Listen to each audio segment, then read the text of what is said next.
Welcome to Archangel Revelations and Prophecies 444. I am Get, your host.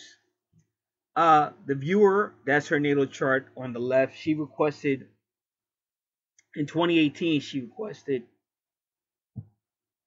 the 2018 reading, and I've been doing that.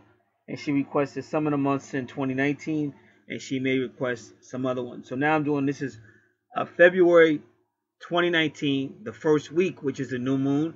And if you look up in the sky, you can see the moon is becoming, it's a waning crescent moon, because it's getting ready to go into a new moon. When it goes, what we would call it, black or whatever. Some people call it dark moon, but that's your new moon.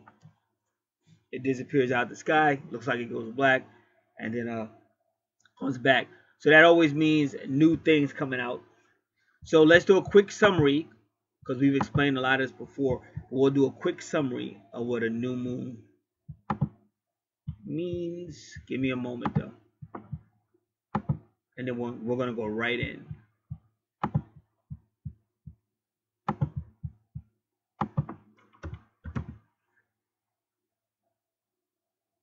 Just give me a moment. It might get quiet a little bit. I'm just looking around.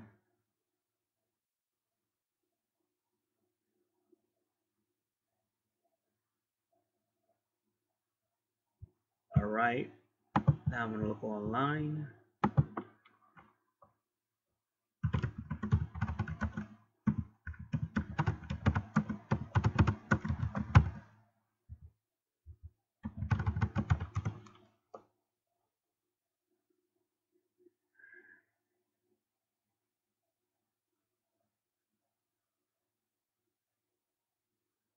This end is at 15 degrees Aquarius, because the numbers are 444 again. See, I got a friend that's an Aquarius, and those are his numbers, 444. And this has happened before in astrology, and it's similar happening again.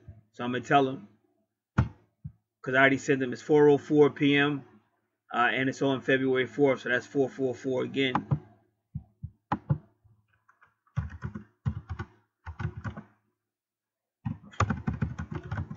So just give me a minute. I'm telling him right now.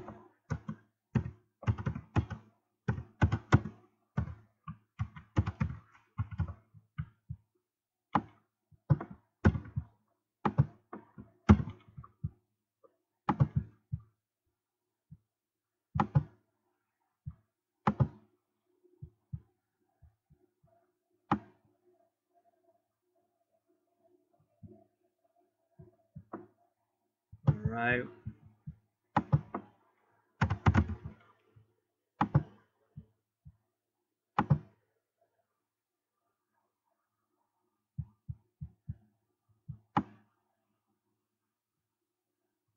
Okay, we have it.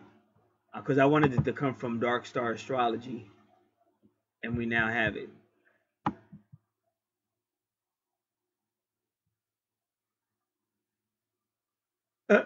It's kind of funny because they got a guy sitting on top of another guy's head,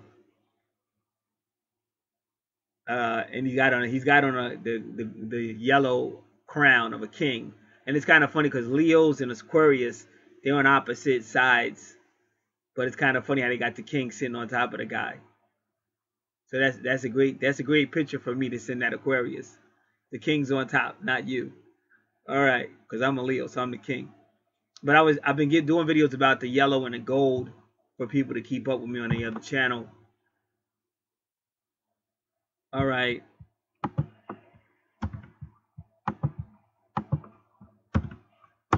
Now I thought I would subscribe to Dark Star Astrology, but I haven't gotten anything from them lately, so I'm going to resubscribe.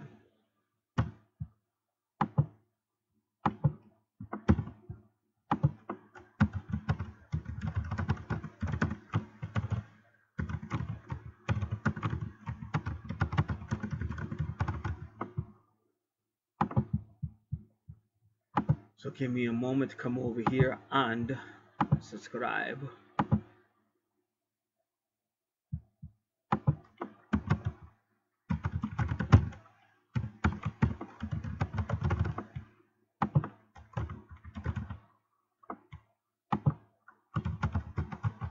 They're asking for my permission to send me marketing stuff.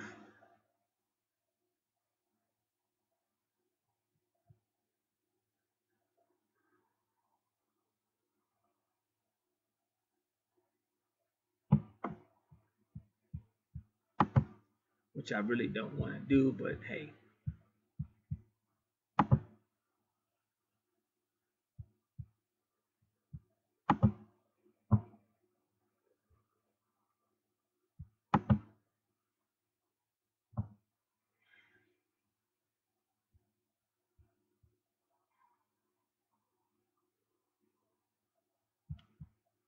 All right, now I got to click this link.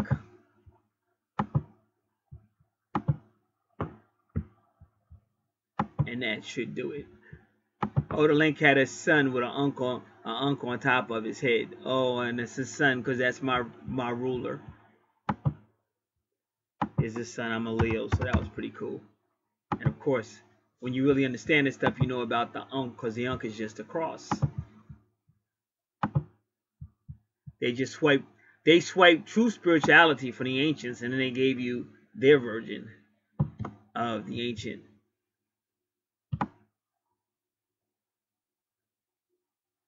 All right.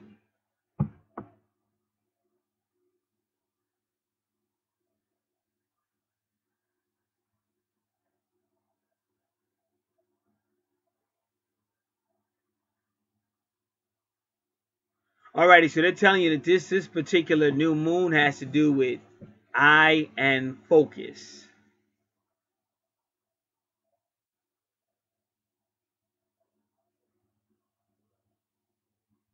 And they're kind of saying this new moon is kind of like a gypsy.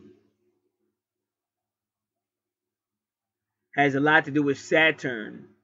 I mean, if you're listening to astrology, Saturn is playing a big role. Even in January 2019, it was all about Capricorn, and Saturn rules Capricorn, and they're still talking about Saturn now. So when you're talking about Saturn, you're still talking about karma, lessons, your karmic debt perhaps, employment and employer.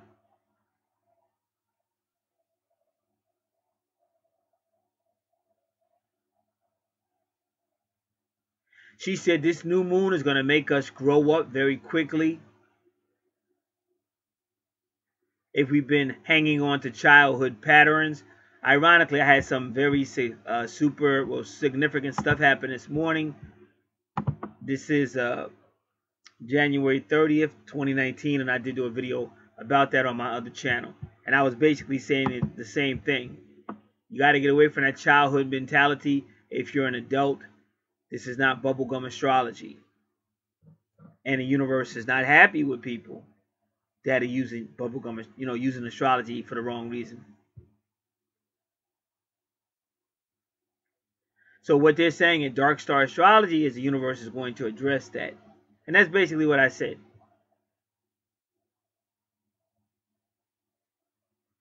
So the particular deacon that the Aquarius moon is in is deacon number 2. And she says, whoever wrote this article said, this moon will force you into emotional independence. But it's a good position for the mind and imagination since Mercury rules this deacon. But you may find it difficult to listen to the body at this time. They're saying for some reason this new moon is going to make you distrust your gut feeling. And most people say trust your gut because that's supposed to be your intuition or something like that.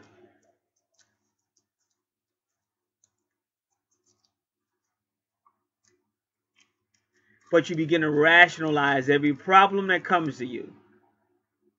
And they're saying if you do this, it can lead to health problems. Now remember, Saturn rules Capricorn, and Capricorn deals with your bone structure, stuff like that. I think stuff on your face as well, I think.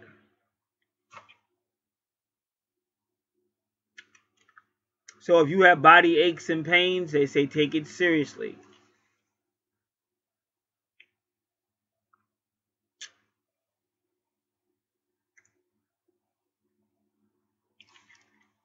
They're saying take your pain seriously. They say because for whatever reason, people tend to push through the pain. For whatever reason, maybe say I gotta get to work, I gotta make more money. Oh, I was always taught to toughen up. oh, somebody needs me more than me. I gotta be here for that person.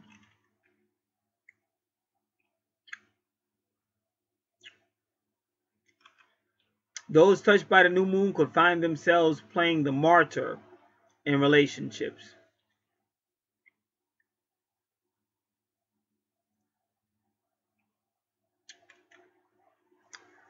She's saying if you want to express your feelings through art and poetry.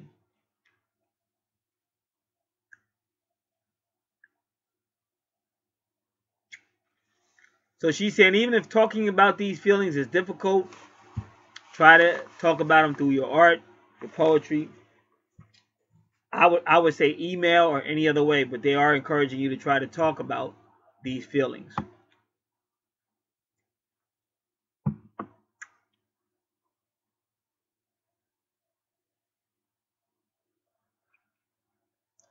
New moon in Aquarius at Deacon 2 is called Heaven and Earth because it's about bridging the gap between them.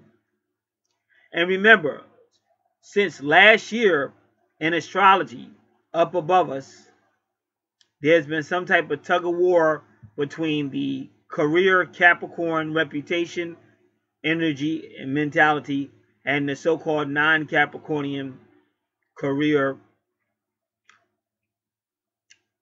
energy.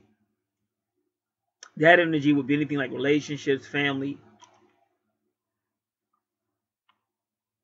When you think of heaven, you think of something spiritual. When you think of earth, you think of something fleshly or physical. So Aquarius, Deacon 2, is trying to bridge this gap between the two.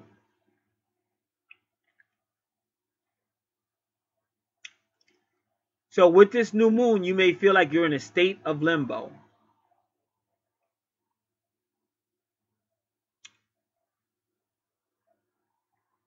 So you may be dealing with emotional independence, and you might suffer from a lack of support, and you may even feel alienated. You may feel that many have detached themselves from you.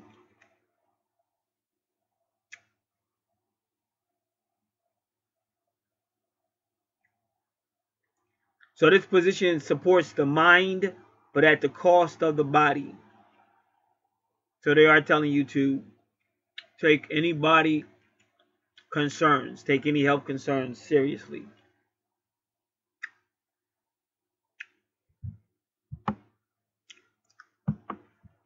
The new moon February star is Al-Nar. And again, the new moon is February 4th, 2019, Monday at 4:04 p.m.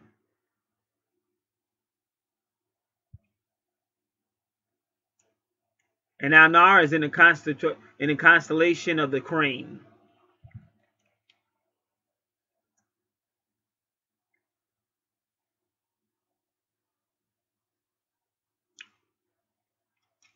Al-Nar is active, proud, watchful, because they keep saying be watchful, kind, idealistic, and devoted. And it likes astronomy.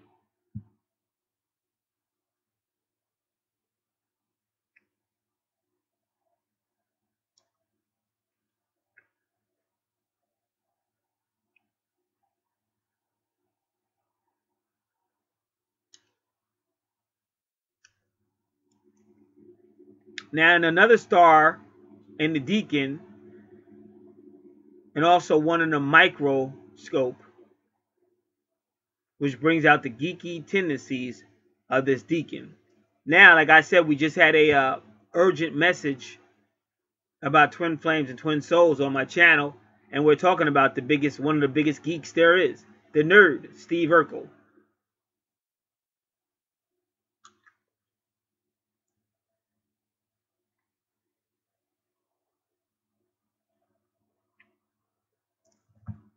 So Al-Nar is telling you to be focused. And I'm assuming that also means to really believe, because that's what I was talking about on that video. Everything that I'm reading right now, I just got finished talking about. And you have to understand, February 3rd, February 4th is one of the biggest days in my life. I just did the Super Bowl, which is February 3rd, Sunday, and this new moon is February 4th, Monday. And I was showing all these similarities that the universe keeps hitting me with.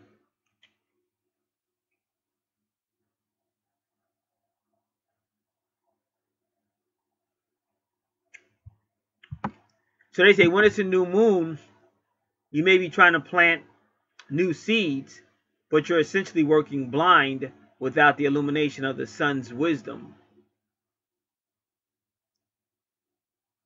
With the new moon, you're working 100% on your instinct.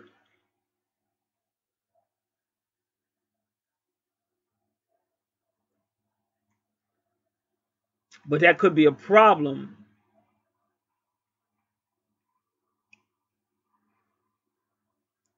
because of it. Because you're making decisions that may not be based on intellect.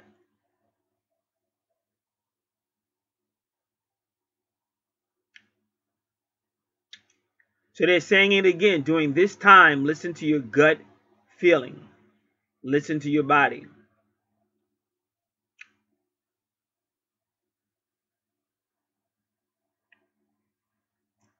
The more you do this, the more you can tell the difference between a wounded ancestor who is crying out for attention or a genuine gut feeling that's one's trusted intuition.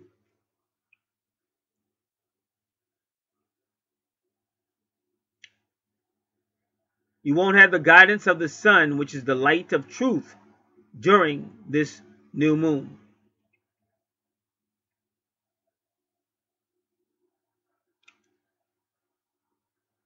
So you might get hoodwinked. So be careful that you don't get hoodwinked.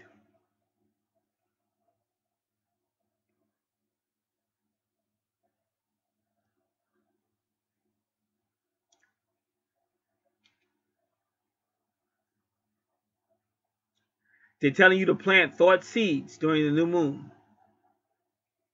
Be careful how you think at this time because, like I said, it's only in a matter of days.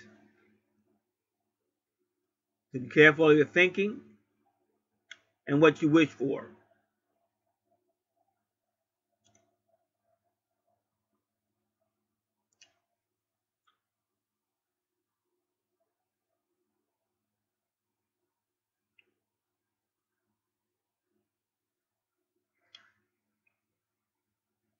She said a new moon could turn your world upside down. Now, this video probably on YouTube.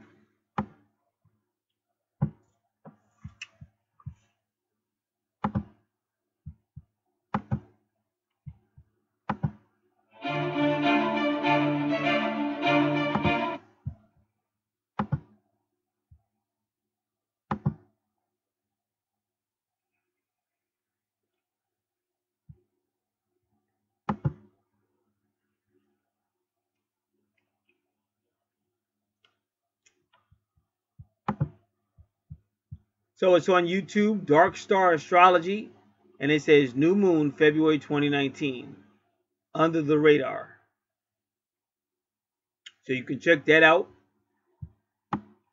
if you're looking for more information. 15 degrees Aquarius. Just recently, it was 15 degrees Capricorn. And remember, 15 is the Capricorn. It's a tarot card number 15, which is the devil card.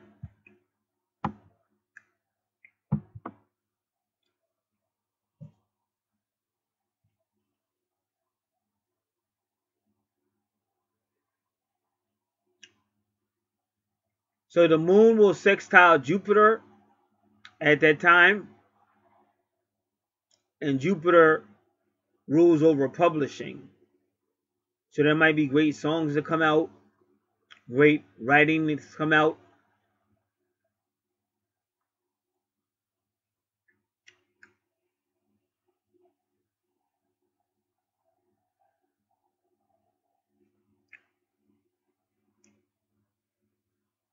being at the right place at the right time, because that's what Jupiter does. It blesses you with luck.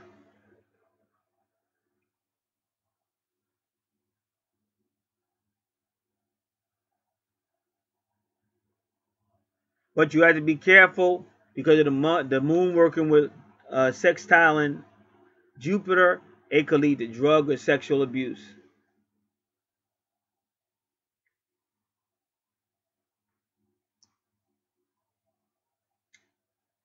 Now they're getting back to the eye again.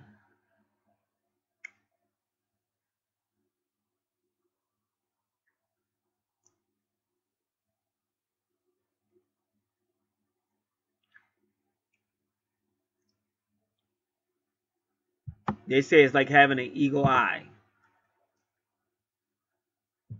The eye will be like a radar screen during this time. And it just depends on whose eye. Because remember, they said Saturn, so that's anybody in authority. Could be your employer, could be you.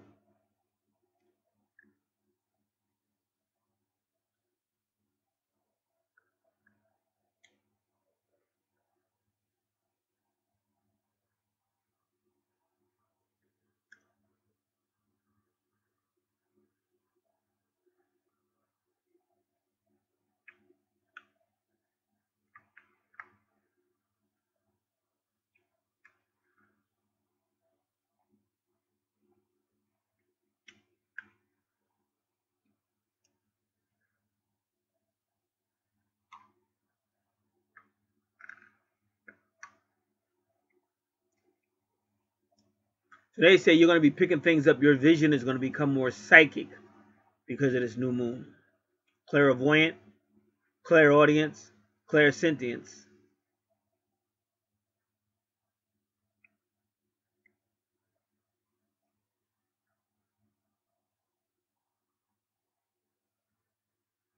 You will have a deeper insight into motivations.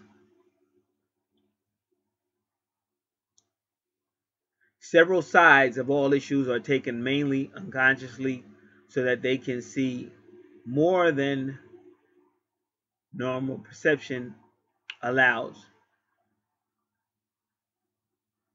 So this new moon is going to cause an instinctive intuition. The new moon tarot card is Six of Swords.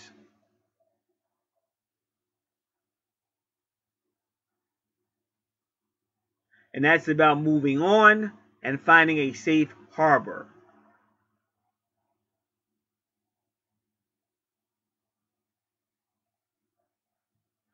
And karmically, that means you're going to be moving away from more turbulent lifetimes to one that is more stable.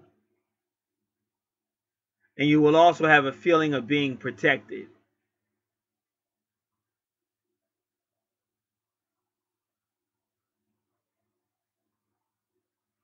They're saying it could be a spirit guide as well.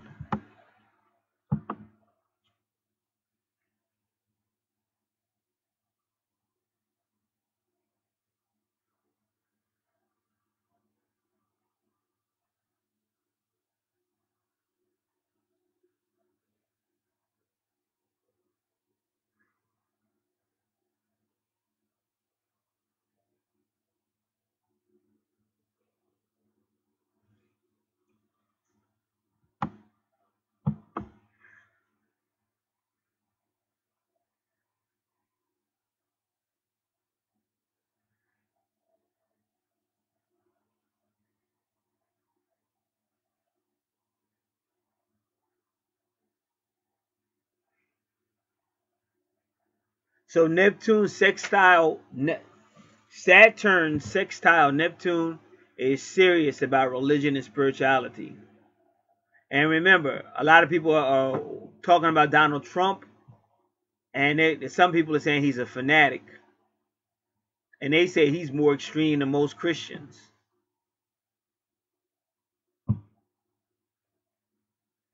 And they say that's kind of something to think about because they didn't really even think he was a Christian or had anything to do with Christianity, even though he said he was. But they really didn't believe it. But now they're like, this guy he's more pushing things across that the Christians didn't want to rustle any feathers. So the Christians was hanging out, like hanging. They didn't want to deal with it. And then Donald Trump came in and just started pushing it through, basically by himself and his administration. So again, Saturn would be that authority, and then Neptune is that spirituality, things like that, that seriousness. Like, we're gonna get this done. Just like he said, no other presidency ever acknowledged Jerusalem as the capital for the Jews, but Donald Trump did. They say no other president, no other sitting president went to the wall, Wailing Wall, in Jerusalem, but he did. So that's what you're seeing. Saturn, sextile, Neptune, serious about spirituality. And believe me, many people have been killed because of religious fanaticism. Many people have killed themselves because of religious fanaticism, trying to kill the enemy or whatever, like a kamikaze. And many wars have been fought because people say this is God's war. And George Bush used to say that all the time. The president that was president right before Barack Obama. He always told you, I'm working for God. God told me to do that.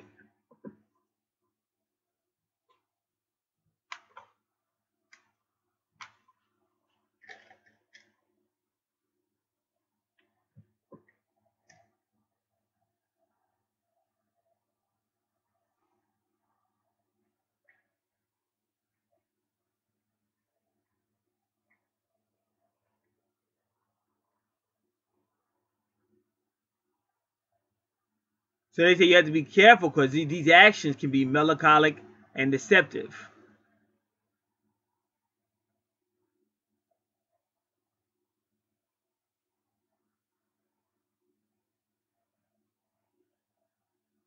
They say these two planets only work well if Saturn is going to provide the structure and realism to the dreams of Neptune.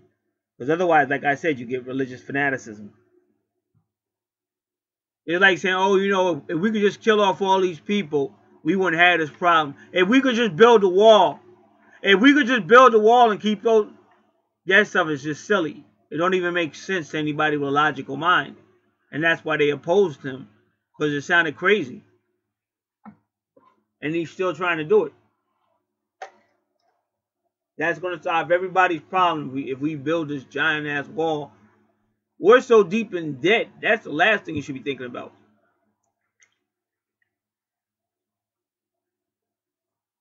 And when you shut down a government, here's a guy that came in and talked about the American vets,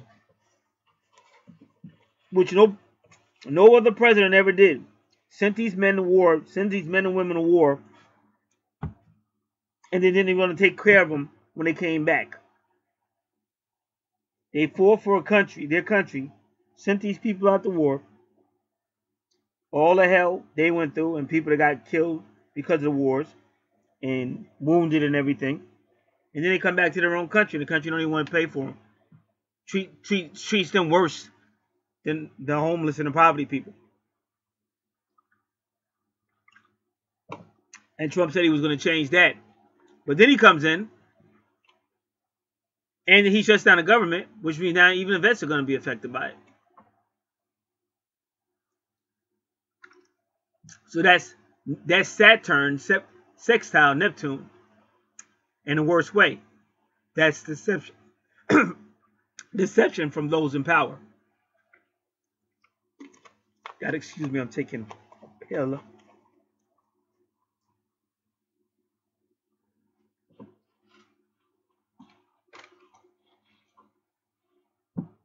So people like me, we already know February is going to be a very unique month.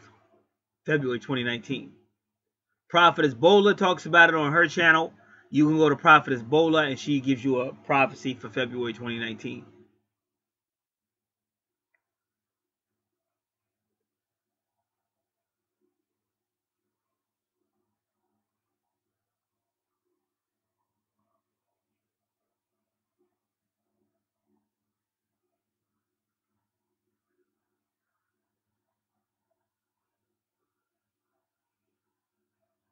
So she's claiming that Saturn will do its best to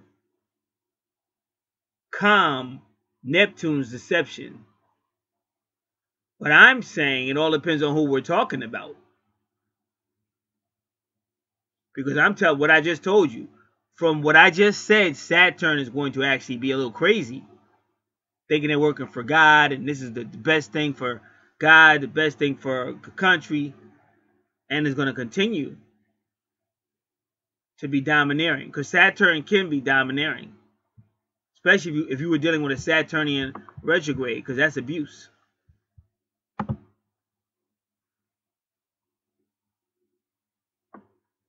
And at that time, Saturn will be in Capricorn. So this is going to affect your career. Capricorn is your career. So this house right here,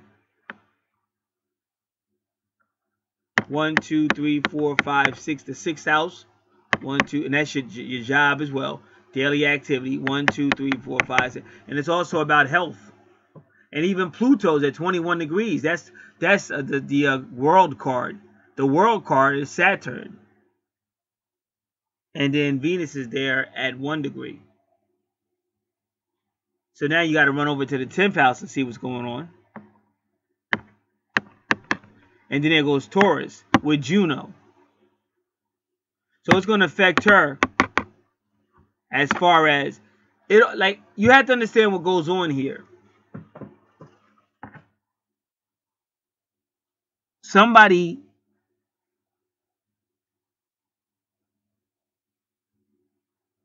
your job is two things: where you get your money from, and or where you go to get your money.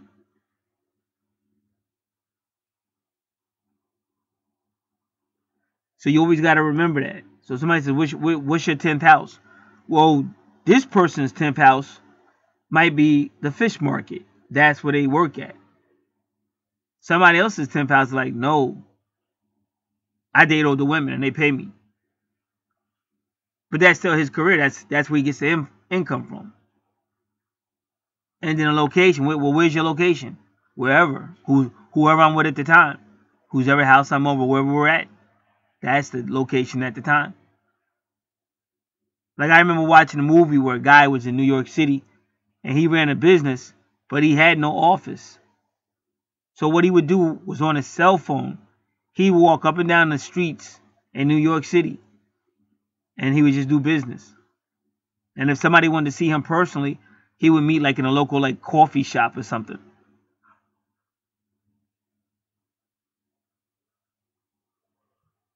So his 10th house would be those streets in New York.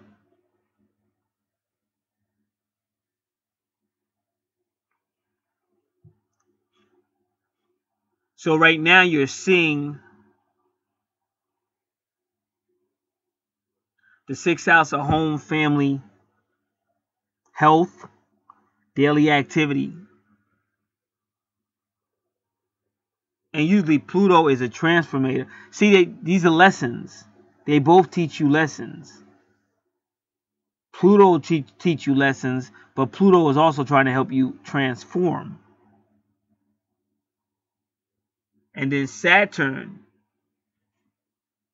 teaches you lessons as far as it could be your health, but it could also be like some type of trying to get your attention, some type of slap on the wrist. And sometimes, depending on what the situation is, it could lead to termination or cutting off.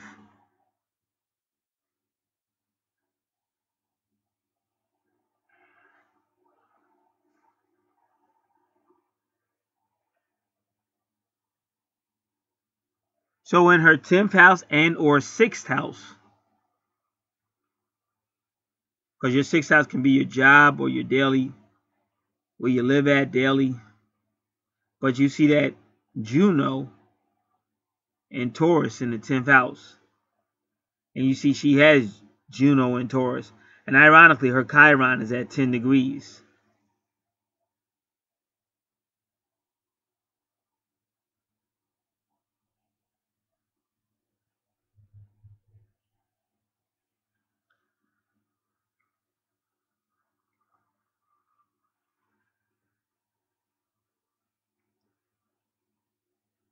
So again, and even Saturn is at 15 degrees, which is Capricorn.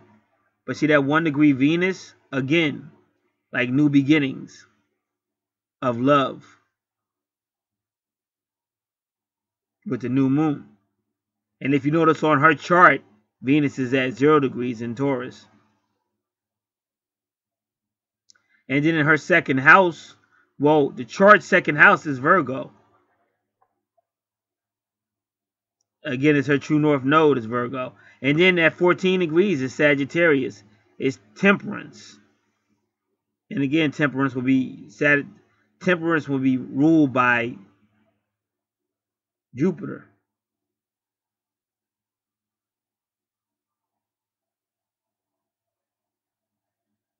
So temperance is bringing the two energies together.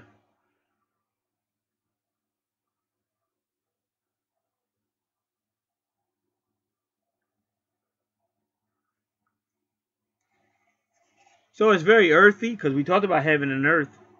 It's very earthy with Taurus and Virgo, but it's still implying to her relationship concerns.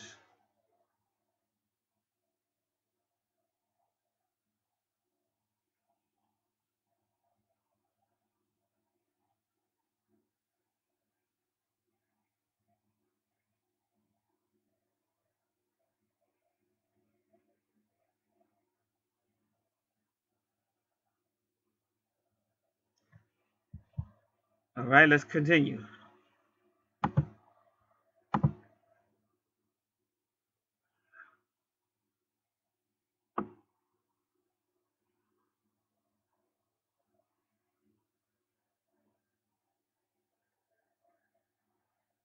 So Saturn may be teaching patience on those areas I just got finished talking about.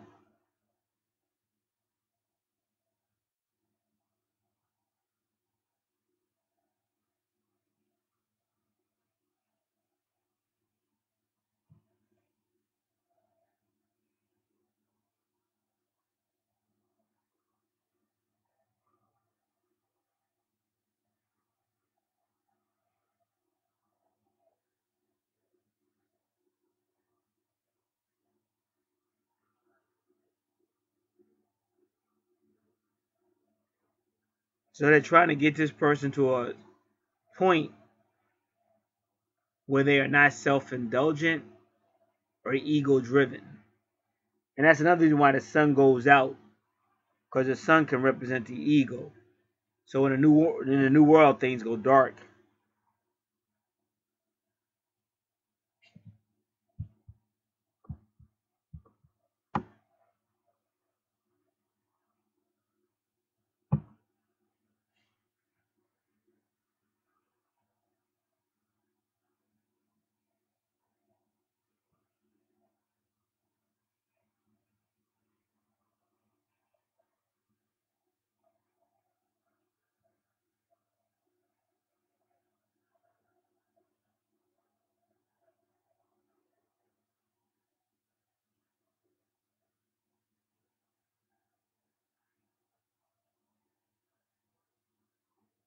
So they say the theme of this new world, this new moon, is travel by water. But you have to be able to do that without falling under the radar.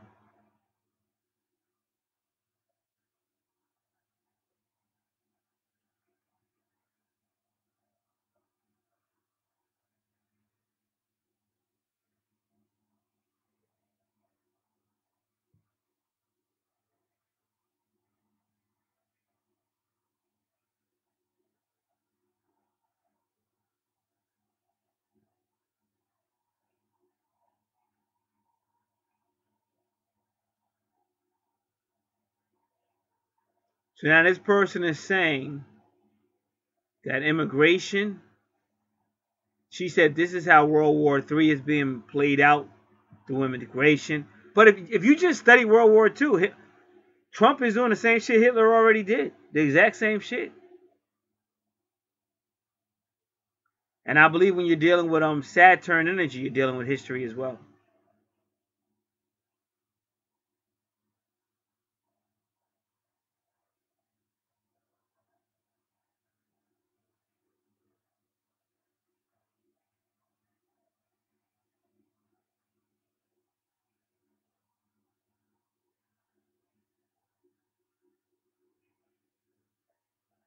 So they're saying that Aquarius at Deacon 2 is the king who abhors what he sees.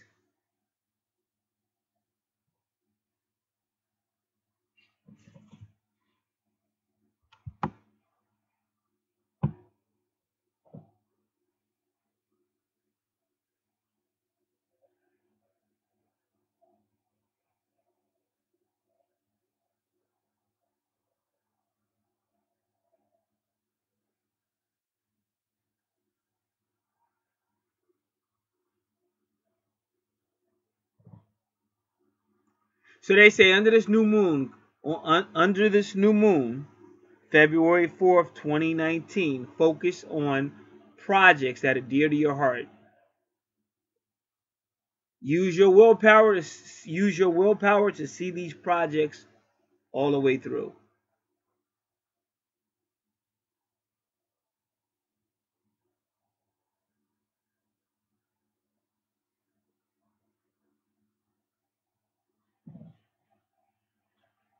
Connect to the intelligence of the universe.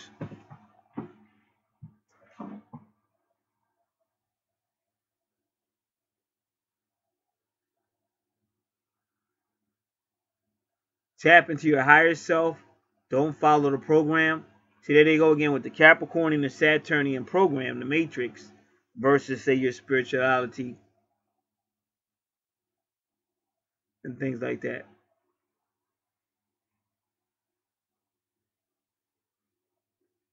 So they're saying that if your eye is going to be focused during this time, they're saying make sure it's your third eye.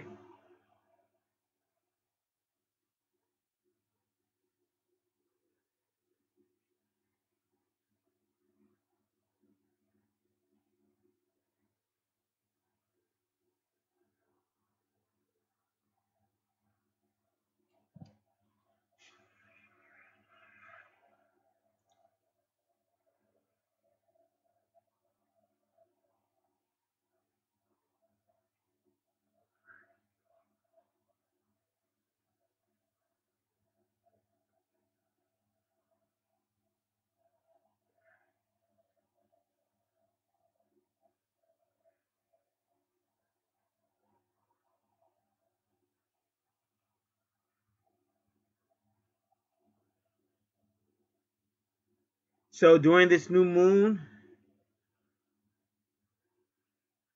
your intuition will speak to you big time, but so will your body, and they're saying listen to it.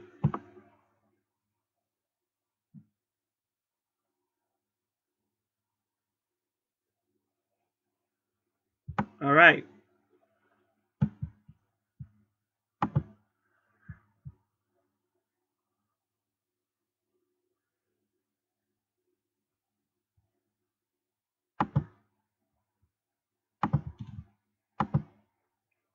So here we go. We'll be looking at the chart on the right.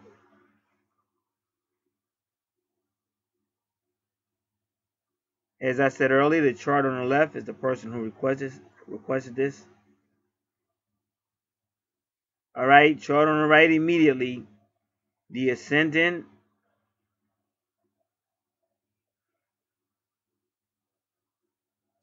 Let's do that again. Chart on the right immediately. The true north node is Cancer in the 12th house. So you're dealing with water signs. 12th house is ruled by Pisces. Cancer is another water sign. They're both water signs. But the 12th house again is ruled by Neptune. So there could be deception in anything having to do with Cancer. 4th house. Teenage to adult education. Land and property or real estate.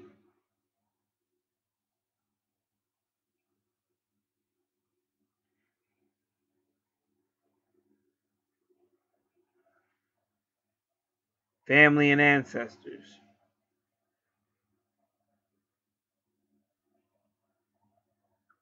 Now the 12th house can also be a house of reckoning, but it's primarily for the last two people who were in it.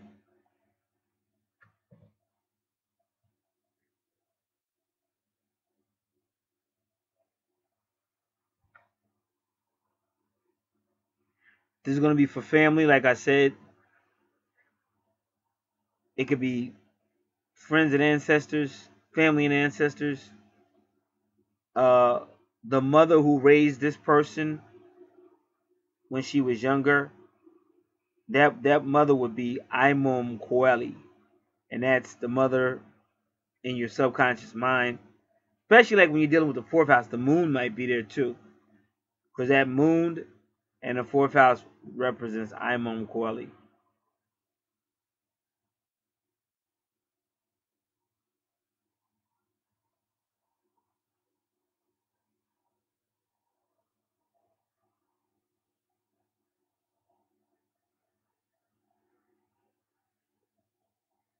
So again,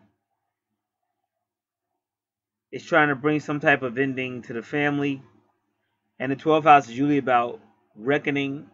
It's taking things that are hidden and kind of motivating the person to deal with these issues. Don't try to sweep them under the rug or.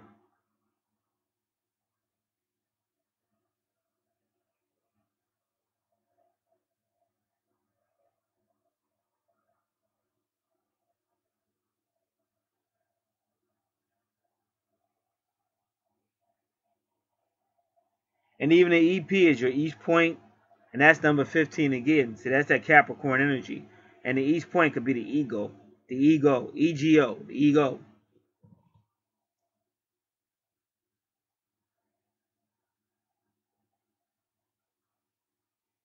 And the 12th house can also be about buildings and things that are hidden or secrets. So when you go to her 4th house, right away there's Scorpio. So now Scorpio rules the 8th house.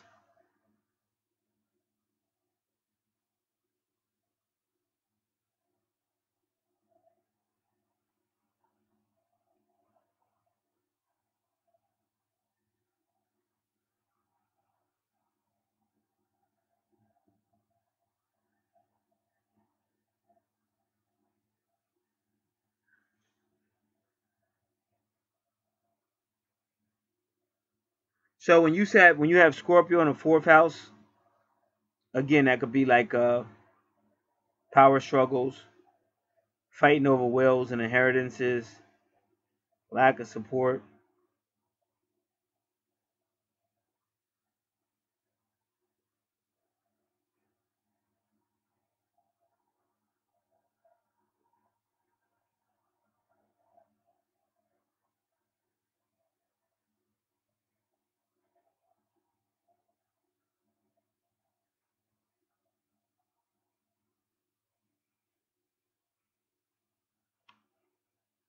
All right.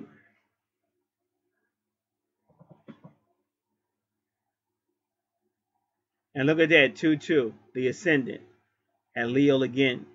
The universe has been looking at Leo for a long time. And if you look at her, so see, she'll have money coming. See how the universe is the rising sign is looking at Leo, and then her Leo is in her 5th house, and so is her Lilith. But the Lilith is 19 degrees, which is the sun. So again, it's still a sunny disposition. And then it has Jupiter at 3 degrees. And right now it's a 3-year. 2019 is a 3-year. 20 plus 2 plus 1 is 3. 3 plus 9 is 12. 1 plus 2 is 3. So again, right now it's a time she could have fun, be childlike, do something with children, and the universe is going to bless her.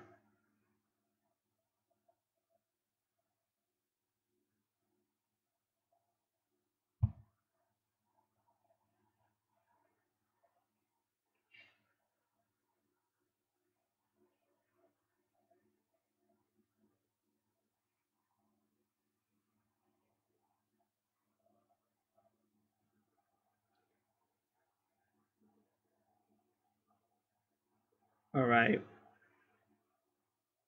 And it even has good fortune.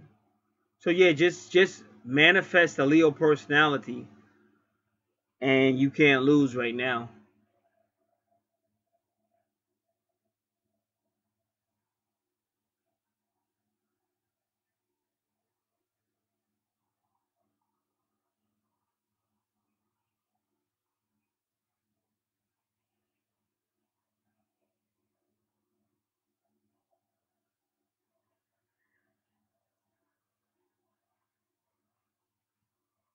All right, so now we're going to the money house number 2 on the space chart, the transit chart. And you see Virgo there, but Virgo represents the 6th house of the home.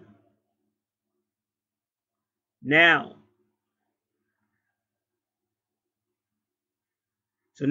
remember what the 6th house is, health. That's why she has to watch her health, because look, that's her true north node with Saturn. And her true north node is 14 degrees, but that's temperance. That's Sagittarius energy, temperance, the angel of time, and even the gates of hell.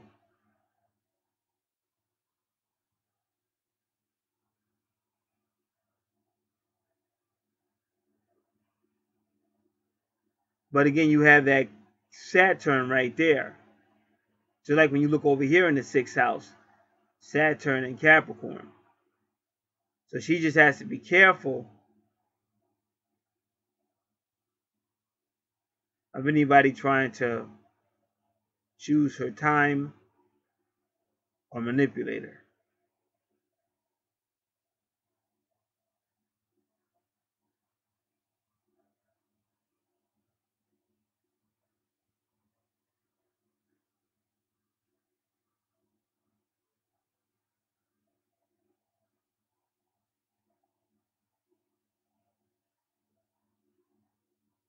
All right, now when you go to the 3rd house, again, this is on a chart to the right. It could be relationships or legal things or partnerships, and it's in the 3rd house. So that could be anything with publishing, justice. It could be something that is not, ends kind of quickly, because that's the 3rd house is the short distances. Could be some form of publishing, some form of looking at partnerships and or relationships. And if you look at the chart to the left, that's her 7th house of relationships, and that's also the vertex. But again, something's going to be taken away. And Pluto at 16 degrees is Mars. And then the vertex cross at 12 degrees is the Hangman. So something may be leaving you as far as partnerships, relationships, whatever is concerned, so that you can get ready for what's about to be offered to you.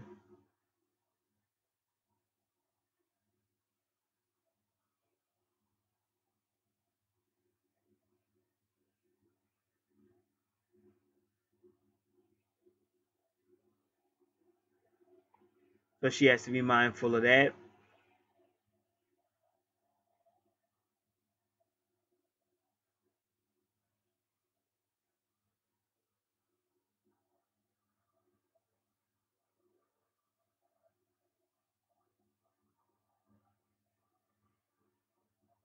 And again, we were talking about Scorpio in the 4th house of the universe.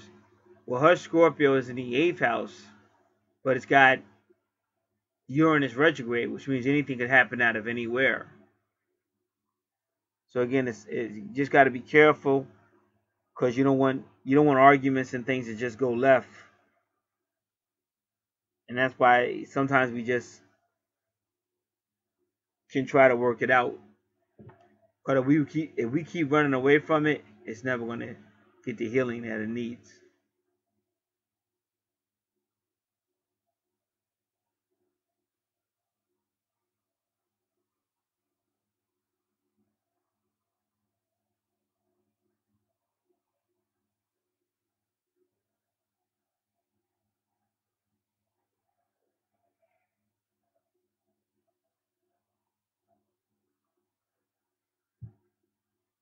Going to the 5th house.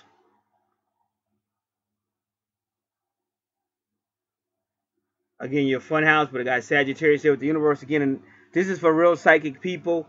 They'll be getting a whole lot of psychic stuff through psychic, but also through dreams, but also through psychic. Just psychic, like intuitive, like connected. And the dreams is Neptune and Pisces. I'm pretty sure that's the 8th house. I want to count it. Yep. So even Sagittarius in the 5th house, that's going to be money, like I said. But it could even be long distance stuff. It could be travel. And like I said, this could be astral travel.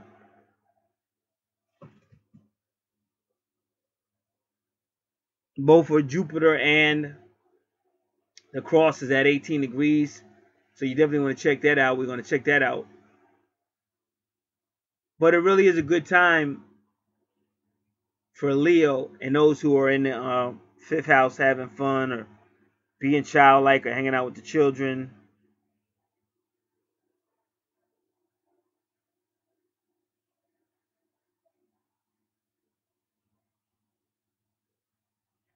You know, it's creativity as well.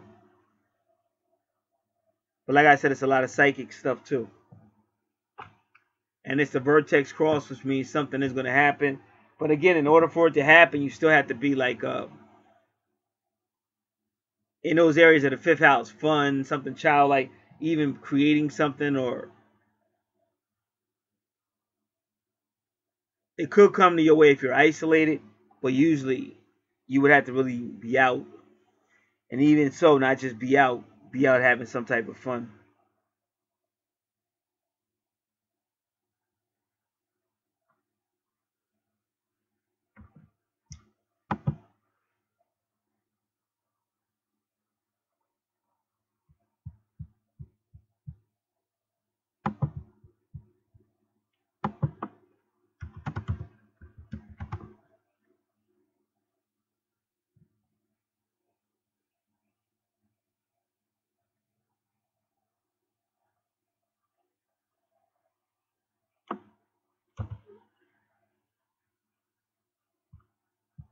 All right, give me a moment.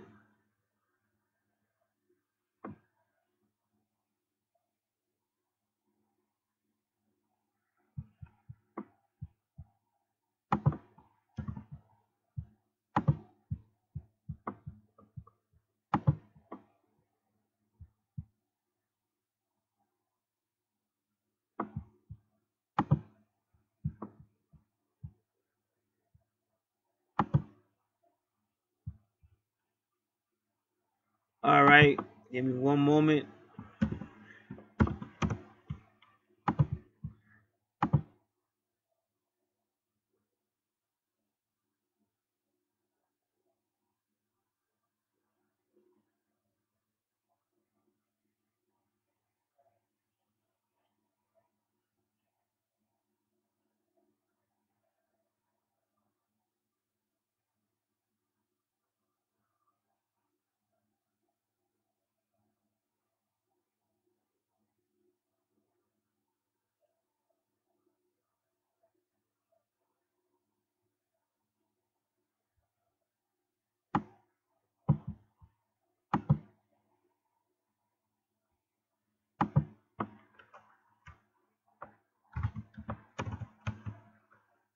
All right, I'll be right with you. I'm just gonna tell you something real quick.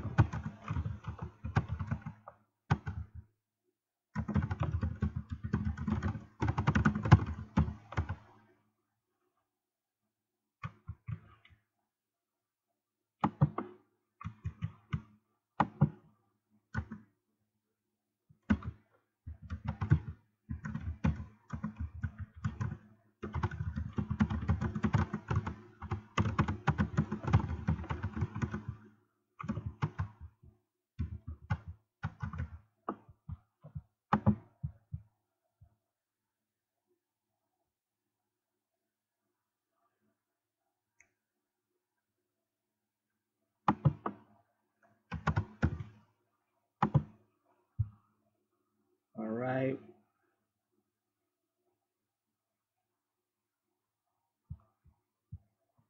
Give me a moment.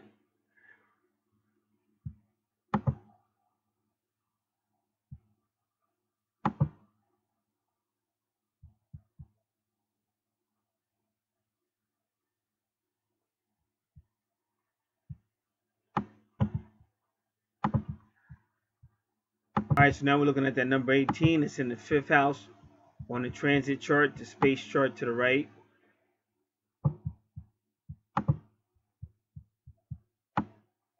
And of course, it breaks down to the number 9.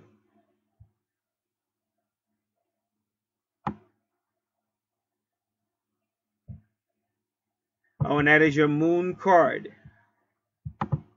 So here you have it again. And you best believe the moon is definitely in effect. I've been talking about the moon a lot lately on my other channel. And since that blood moon, that moon has definitely been in full effect. Just the other day, I'd already did a long video because I was summoned to do it. And then when I finished that video, I went downstairs and looked out the door, and there was that crescent moon with Jupiter, Venus, and some other. It was awesome to look at. So right, what they're telling you, this new moon is going to have an effect. Like I said, the universe has been looking at Leo energy for a long time, since last year. That's what I mean by long time. So that fifth house is going to have a lunar effect to it. But as you see, it's still going to deal with soulmates. And if you notice, Venus is just leaving it. So that's the reason why that's happening. Venus is just leaving the fifth house to the sixth house when all this stuff is going on in the fifth house with a twin flame situation or a soulmate situation or some type of significant coming together or breaking up with the good fortune of Jupiter going on.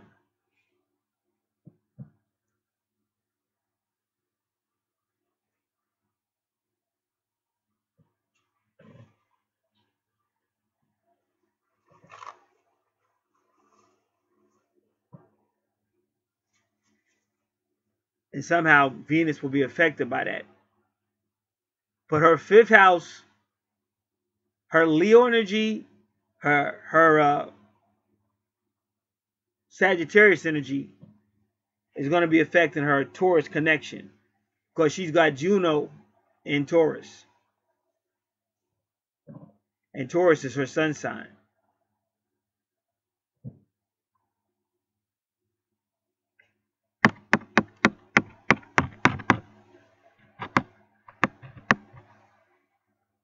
So now and there you have it again. Her medium coeli, 18 degrees.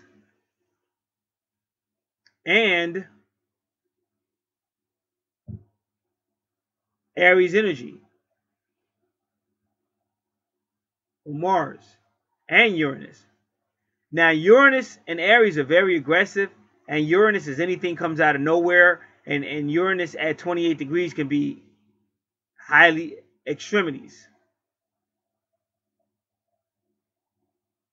So it may be too much of a good thing. Too much partying. So she has to be careful. Because remember, this is the Super Bowl. And you know how people get.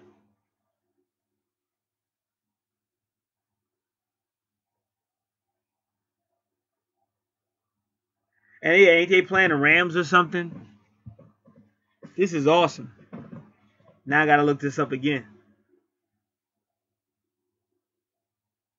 Remember, when you're dealing with Jupiter, you could take bets and stuff because Jupiter deals with luck.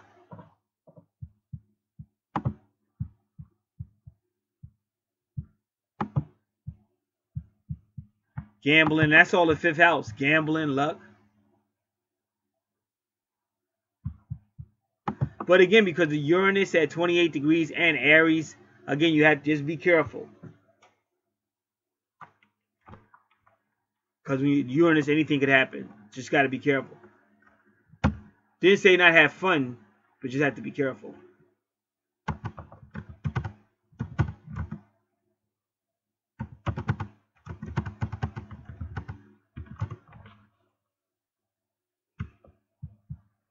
And again, that's Super Bowl number 53. The New England Patriots, which is kind of like your Phoenix, that would be like Scorpio against the Los Angeles Rams. And you see all that going on in the third house with Aries Ram right there. Remember, it's 22 cards in the major arcana of a tarot, and that Mars energy is at 23. And then her medium coeli, which is also, if that was a natal chart, it would also be part of the life purpose. which can be family, because like I said, everybody gets together around Super Bowl time and everything. But it's 18 degrees at 666.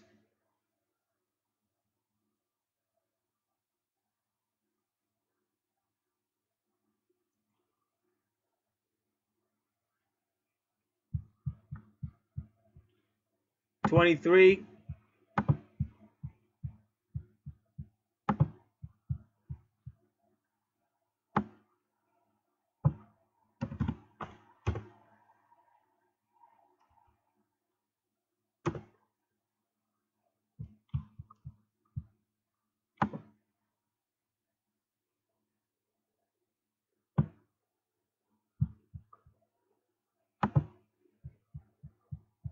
And that number can break down to 5 too. 5 is another number. 5 is just like Uranus and stuff like that.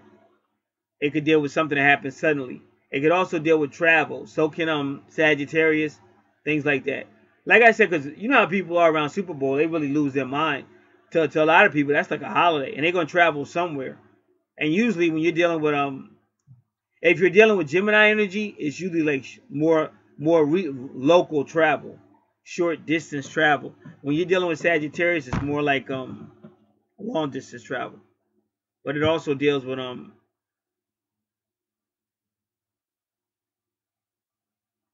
astral planning and just all kind of stuff.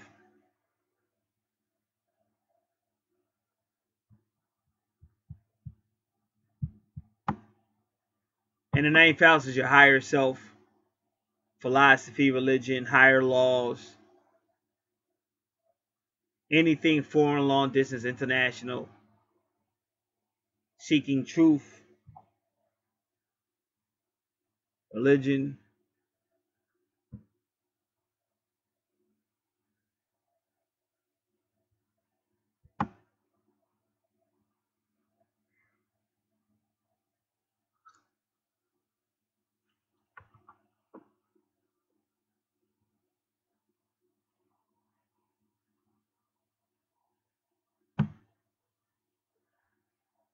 2023 is the number of the Sirius constellation, and they're saying 23 is a more spiritual number.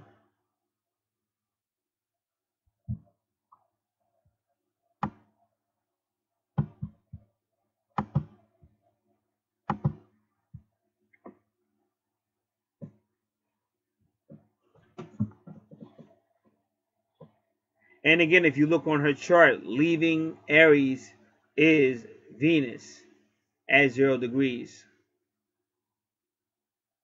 So whenever you see that like 0 degrees, 1 degrees Venus, this is a person that's either going to find new love around that time or something new is going to occur. Even if it's with the same person or whoever.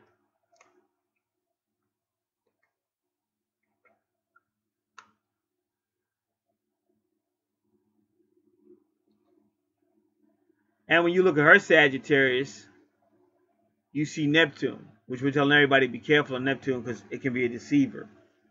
So she may see something at that time that seems a certain way, but she's got to wait until the astrology changes a little bit because she may be being deceived by Neptune.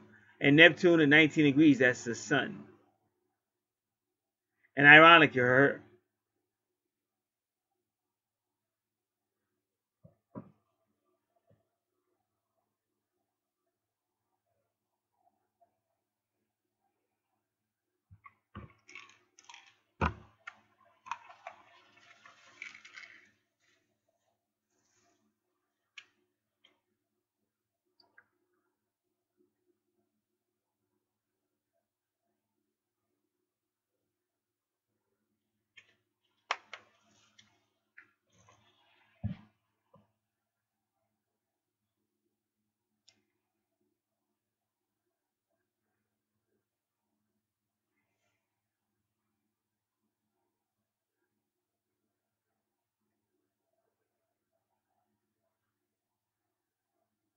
So because of the 5th house and the 9th house, it looks like it's going to be somewhat of a good time. Just have to be careful.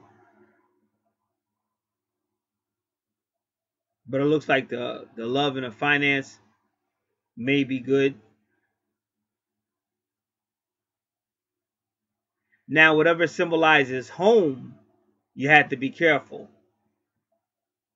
because that Saturn, Pluto,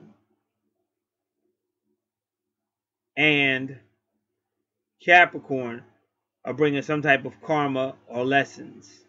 So that might not be so fun.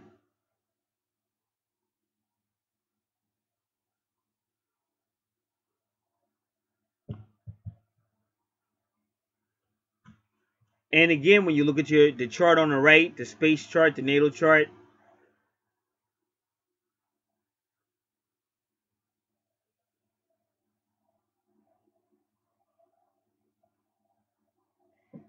number 27, I'm looking at that real quick.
All right, they're saying the number 27 could be both spiritual and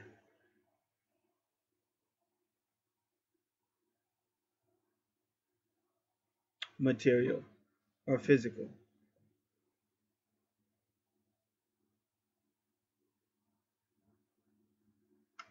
And remember, Taurus rules the second house where Virgo is. So again, that Taurus in the 10th house on the space chart is going to affect the second house where Virgo is, and is also going to affect the 6th house of home that Virgo rules over. But there you have Capricorn and Saturn, which rules the 10th house of career and reputation.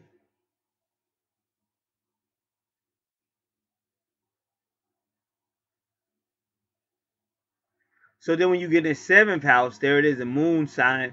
See how that moon sign is in Aquarius? Just like her moon sign is in Aquarius at 23 degrees. And this moon sign again is Capricorn at 15 degrees. Again, that could be career, reputation,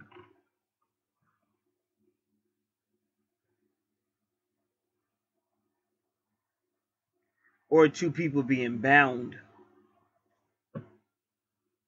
That's the number 15 card, Capricorn energy.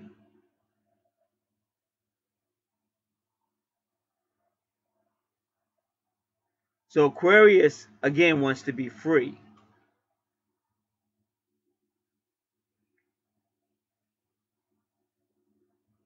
And Lilith is there too.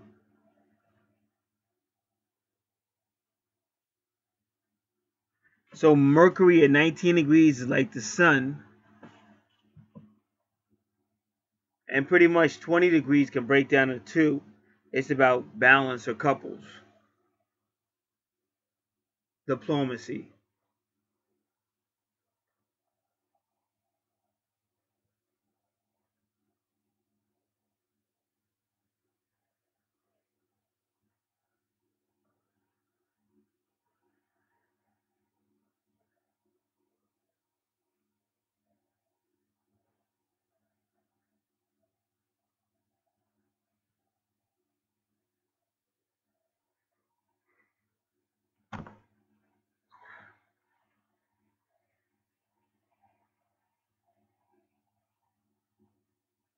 So again, the 7th house is going to go through what it looks like some type of transformation.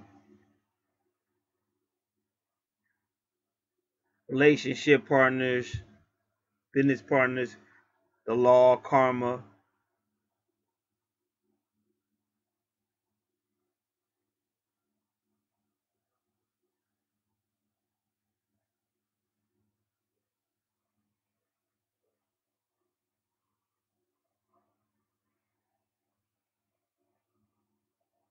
And remember, Mercury rules Gemini. So yeah, so this is the 11th house. There's Gemini. It's the third house, Libra, because Libra rules the 7th house, and Aquarius rules the 11th house, where Gemini is.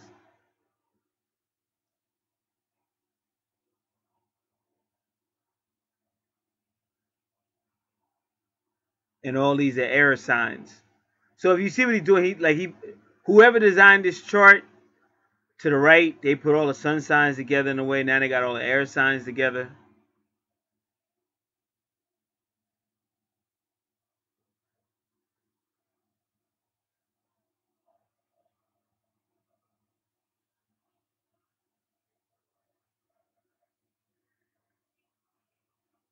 So again, it just looks like relationships are going to be going through a Pluto.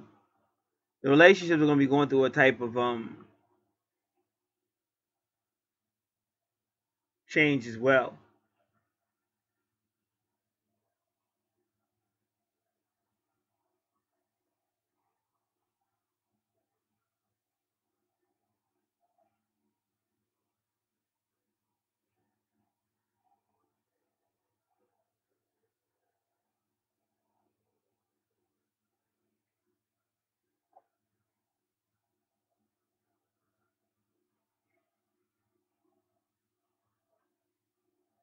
And to me, it's all about that sun. Yeah, because they're both in the because that's the new moon in Aquarius, and they're both at 15 degrees.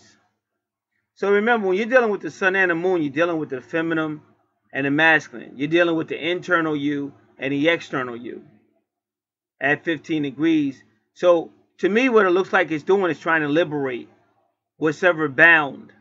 Because 15 degrees is a tarot card, number 15, Capricorn. What's bound,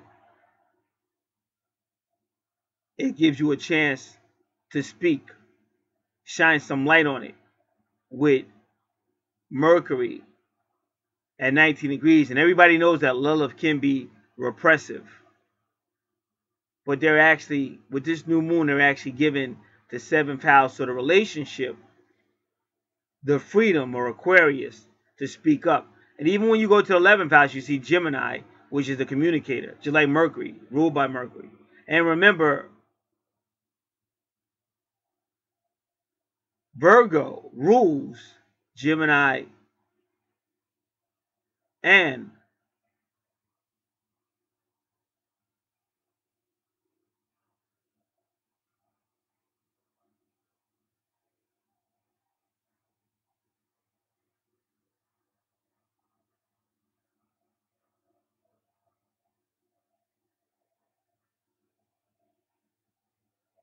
all right.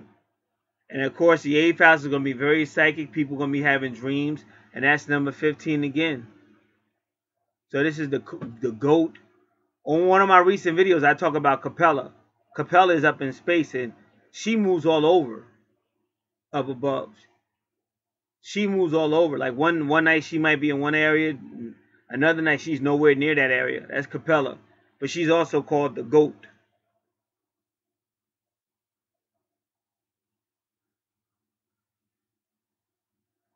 And then Vesta at 1 degree is bringing spirituality. And anything you see at 29 degrees is karmic. Karmic. But if you see in Pisces in the 8th house, so what Chiron is doing at 29 degrees is trying to heal the Pisces energy. Like in her 12th house, that's the Pisces energy with Neptune. And her Neptune is in Sagittarius, looks like the 9th house.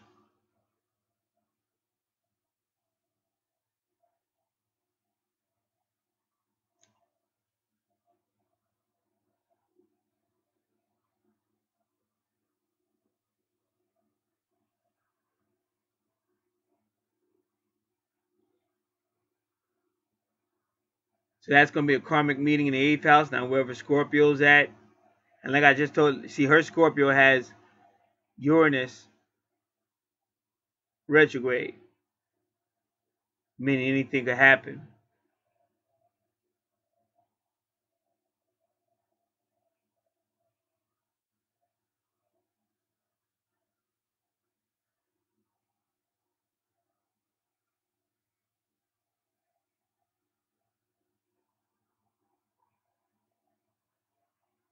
So again, in the 8th house, Scorpio, Neptune, Pisces, 12th house, well, you see, this is going to be a very psychic time.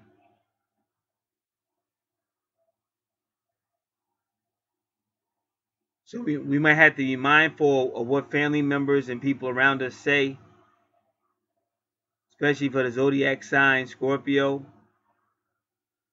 or Pisces.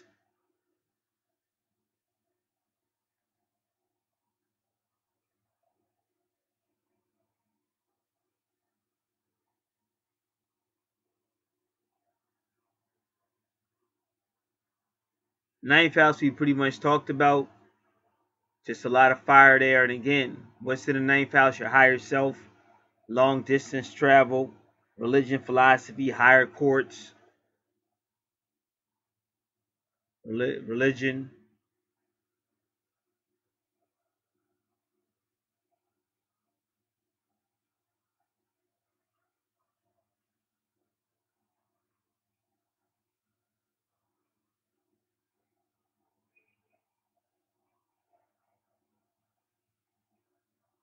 And again,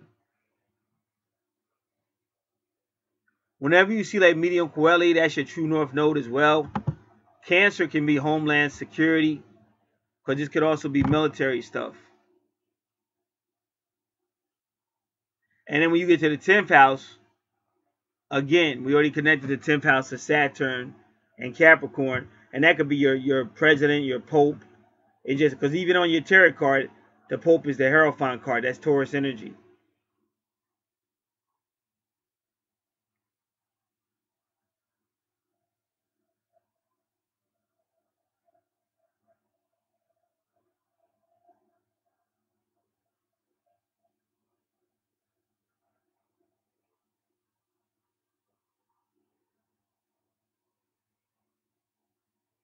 All right.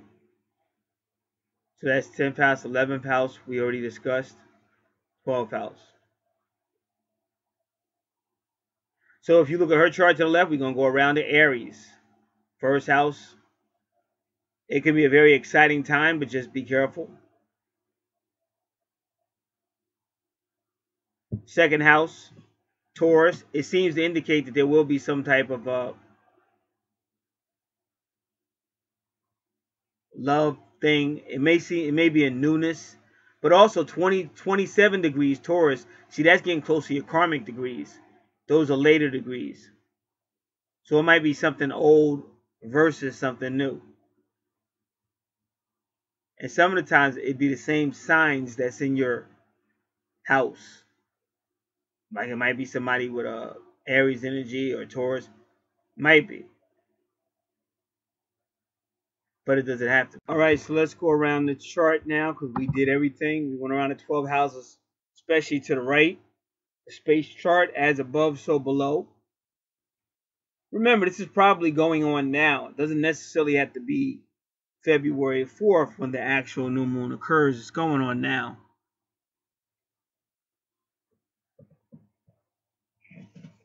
And there is definitely a lot of RAM energy going on now in the universe at that time. So now we're going to her chart to the left. First house, Aries, again, the Ram personality. A lot of energy there. 14 degrees. Ironically, her EP is at 4 degrees because that will be the fourth. Number 4 will be kind of big on that day, February the 4th at 4:04 p.m. 4 is like the number of angels. Can also say it might have a message about the fourth house. Her fourth house being family. I think we already said this about the Taurus, the second house. It's about money. You see Mars is there again. Because we already said the universe Mars is connected to the ninth house on that day, which is ruled by Sagittarius. And you already see the whole Leo fifth house money. So looks good. And this whole thing with Venus, what you see on her chart, Venus is 0 degrees, is kind of similar to this Venus on the right chart at 1 degree. It is going to be something new connected to finances, or that whole, we already explained what a career was, or a job. That'll always be, or a reputation. That'll always be Capricorn energy. Does not have to be a building. Doesn't have to be anything. You might have an old relative that makes a little money on the side, and maybe at a certain time they go clean an office or something. That would be their job. That would be their Capricorn. That would represent their 10th house. Whatever that is, we already went over that. And again, it's a lot. It's still going to be a lot of intensity because of the Mars energy.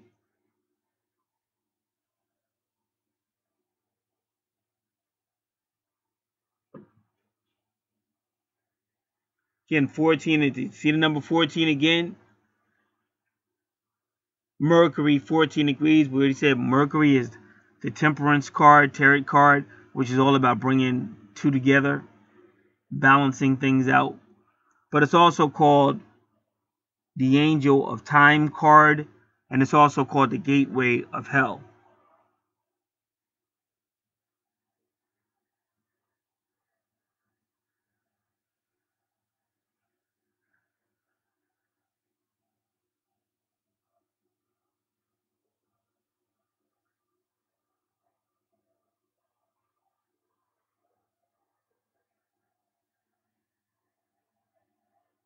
And we learned that 27 for the sun sign, it could be 2 plus 7 is 9, which is like the highest spirituality. But 27 can also be someone that's somewhat balanced.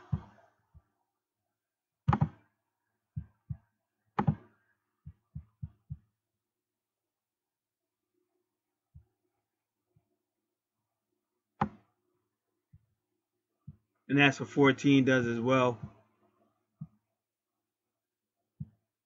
27 can be both materialistic and spiritual.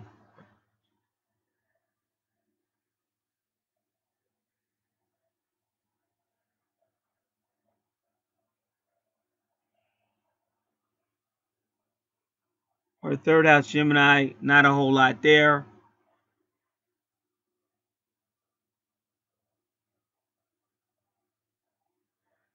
And when you look at the universe, the third house has Libra there.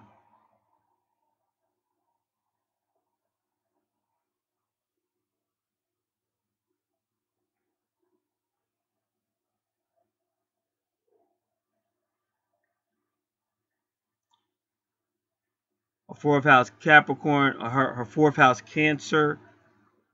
Again, some type of reckoning or ending. Something coming out. Again, with 15 degrees of the universe, which is going to again be the Capricorn card.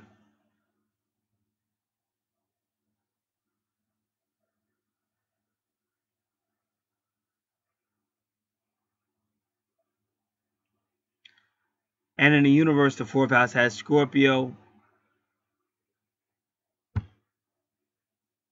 And in that, Scorpio rules the 8th house with Pisces and Neptune. So all this is, like I said, is things that are subconscious, things that are hidden.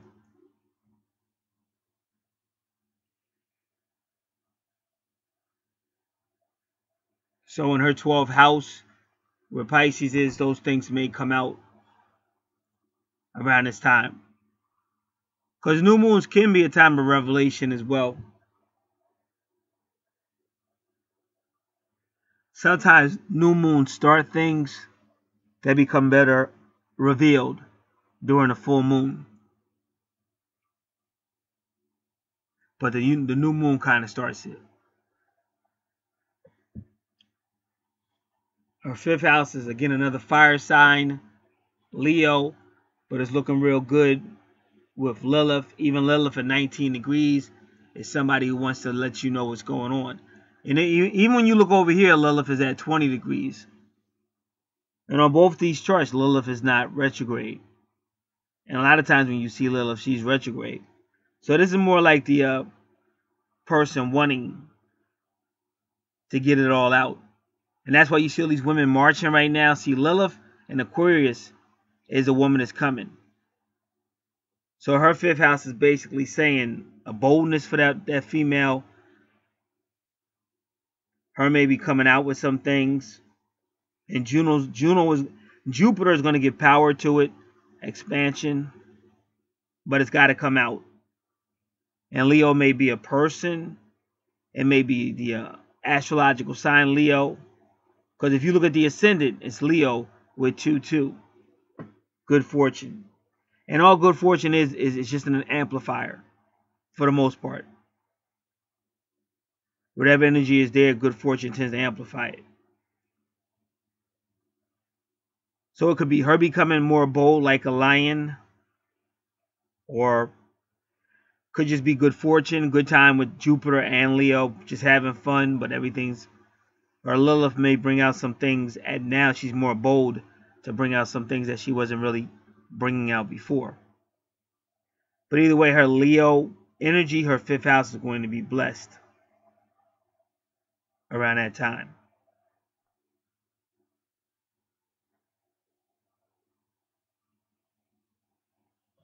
And that includes Sagittarius energy because Jupiter rules Sagittarius. So her fifth house and her ninth house. Sixth house we learned about, be careful of health, but some type of karma might be coming. Again, it's 7. And let's see what the number 7.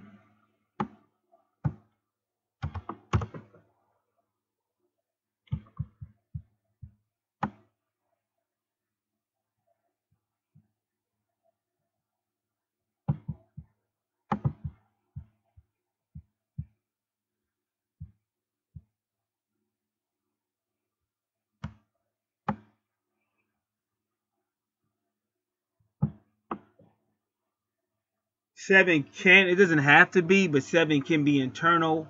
Somebody tapping more into their spiritual side than their material side or physical side. But we already learned what the new moon does. That's one of the first things they taught us in this video. The new moon does kind of encourage that side to come out more.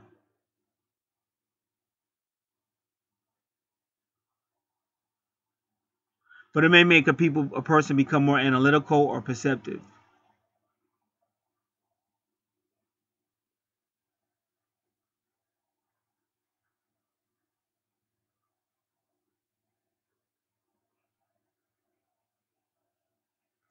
But this person may become more mathematical or scientifical.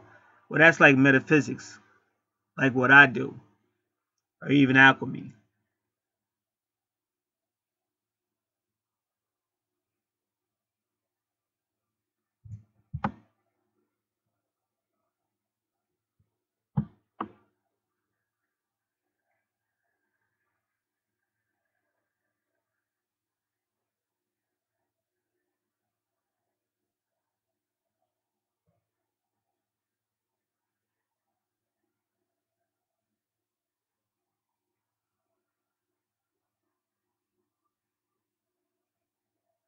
So 7 helps people be hard workers like number 4, but in the area of creativity and mental activity, like 4 and 3.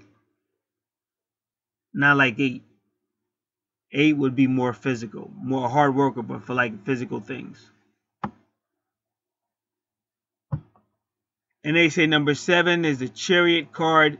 And remember, the Chariot card has Cancer energy. And I believe this is in your 6th house, which is home. But home could also be family. But either way, it's some type of Cancer coming, some type of Capricorn, Saturn, karma coming in those areas. Home, possibly family. And again at 14 degrees, which is again Temperance, Sagittarius energy, or the angel of time, or the gateways of hell. And if you go right back to the other chart, in the 6th house you have Pluto. And Pluto rules hell. Pluto rules Hades and mythology.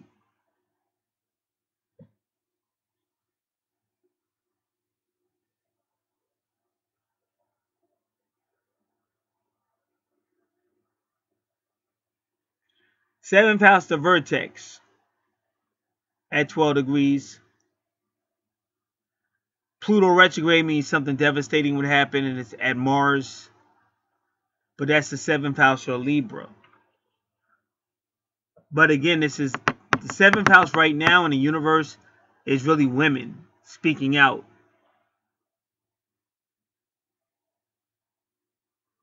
Women giving their voice. So kind of like, let's just say this person just goes along with stuff. Let's just say this person is with a man, and a lot of their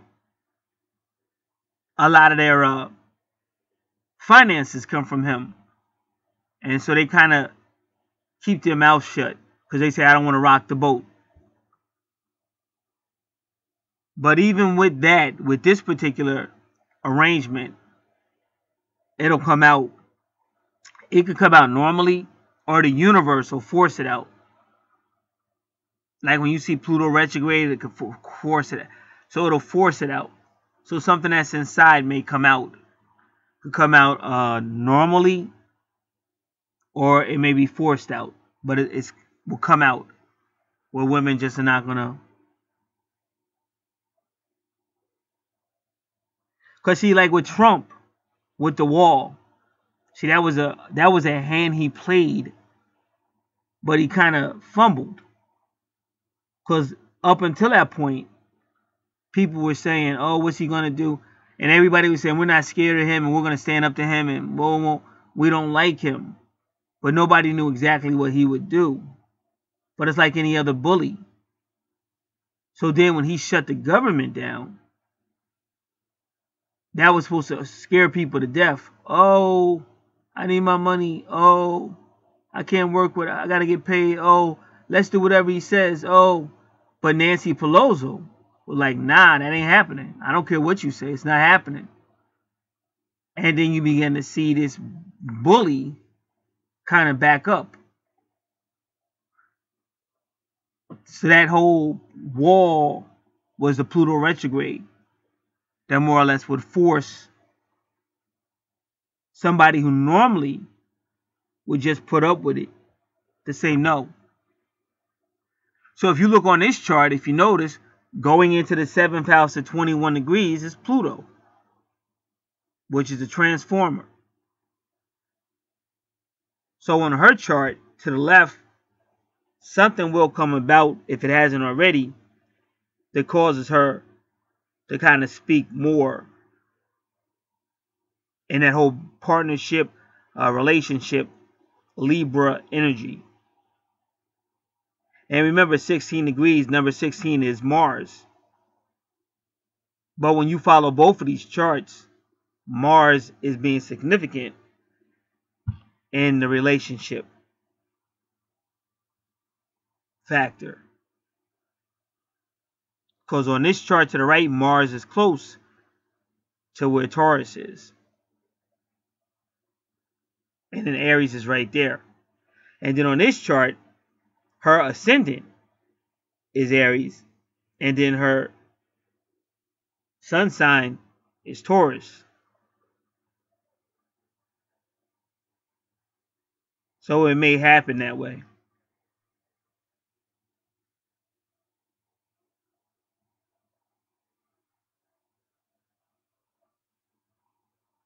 And in the universe, Libra is in the 3rd house of communication. And then in her 7th house is Mercury.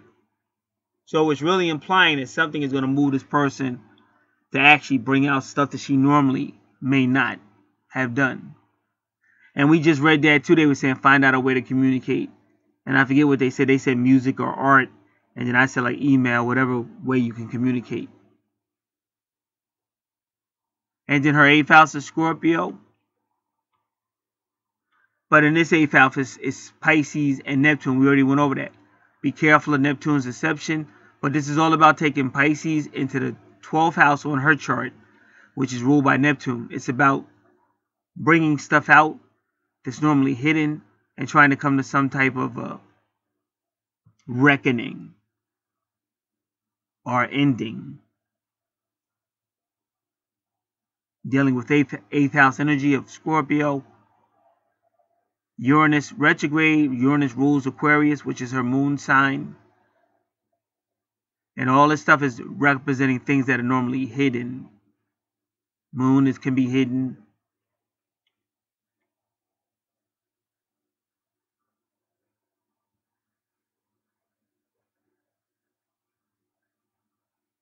And even her Neptune retrograde is at 19 degrees. Again, that's the sun. And the sun usually means things coming out with the Sagittarius energy. So it's fiery. And the Neptune retrograde can represent things that are repressed, escapism, just getting out, getting away. But it could also represent things hidden. Again, Neptune rules the 12th house with Pisces. But it really is like the implication is something's coming out or being forced to come out. And sometimes things just get revealed. So you may have no intention of telling anybody anything, but the universe finds a way to have it brought out. Or at least even somebody questions you. Let's just say you got 2 people in your life. And I was just walking through the house today and I saw this on maternity court or whatever, when you're trying to find out who the daddy is, paternity court.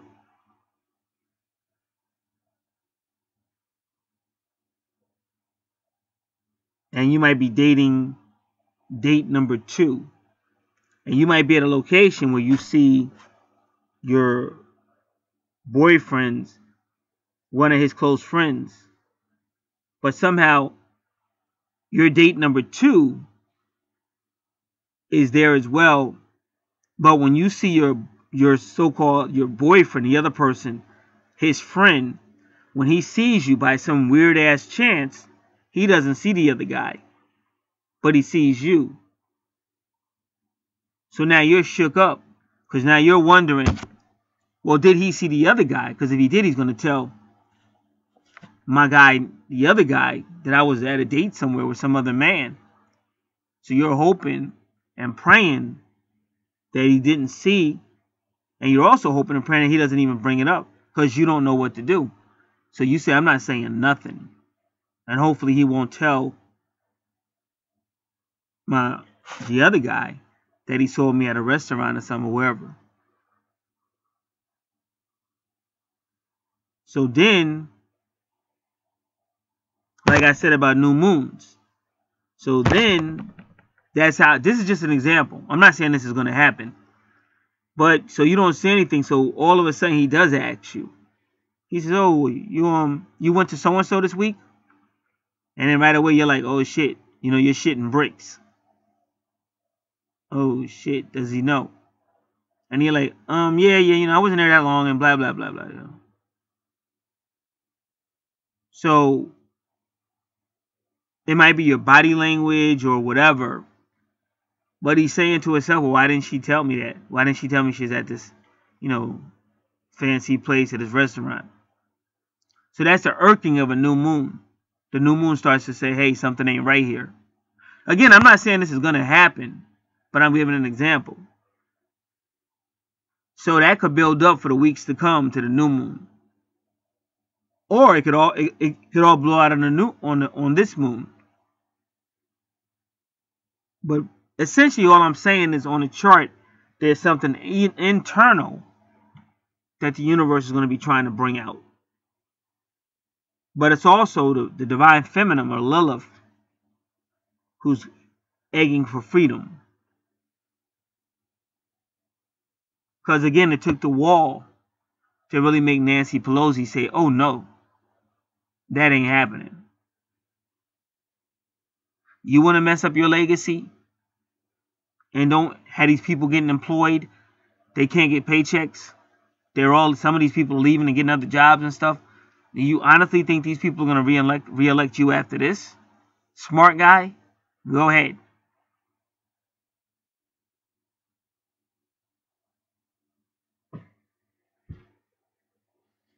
So again, that sheer disdain for the man came out greater by doing that.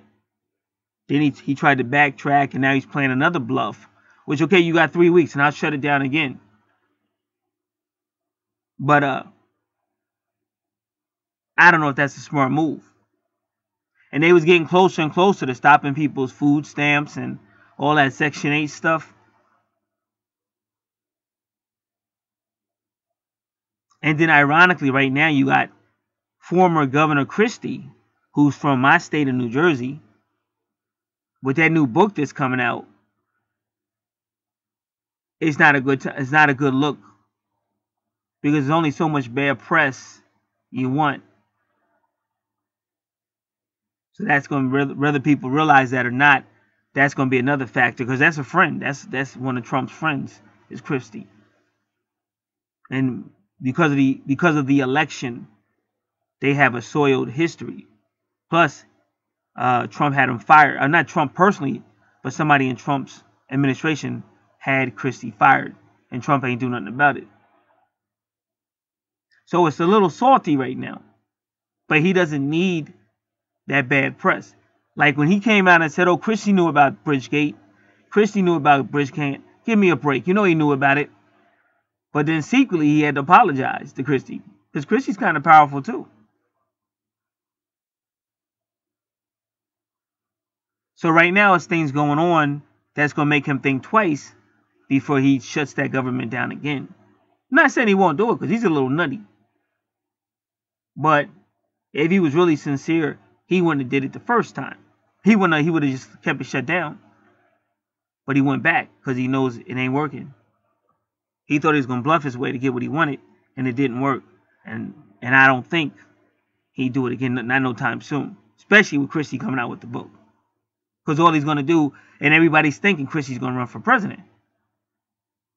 So it's almost like handing the election to Christie.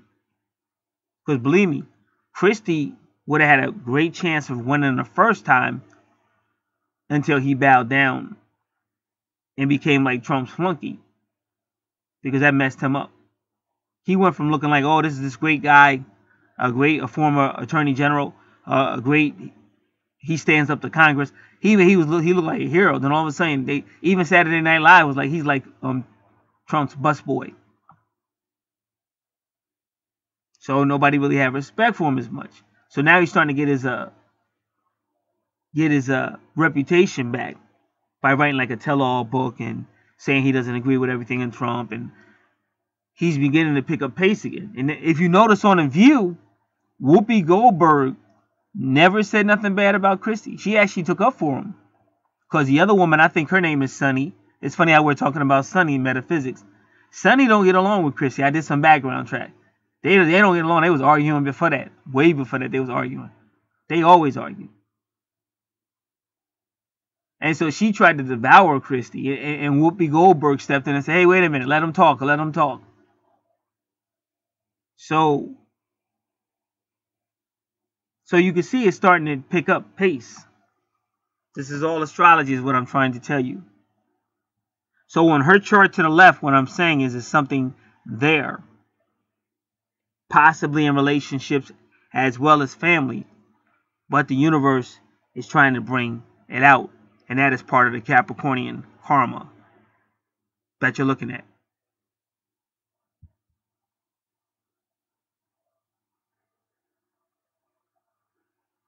So her ninth house may be some type of getaway. And that could be any type of getaway. It could be a long distance travel.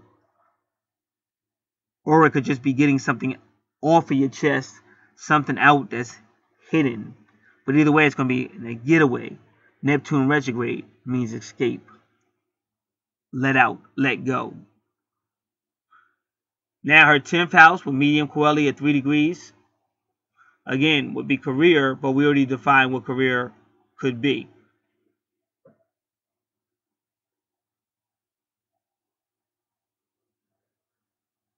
And when you follow Capricorn on the chart to the right, it takes you back to the 6th house, which is home and karma and stuff like that.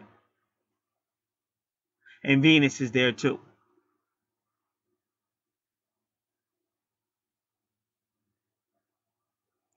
11th house with Aquarius. This is friends, association, and groups. But again, Aquarius is in the 7th house of relationships, of partnerships, business partners, law, fairness, karma.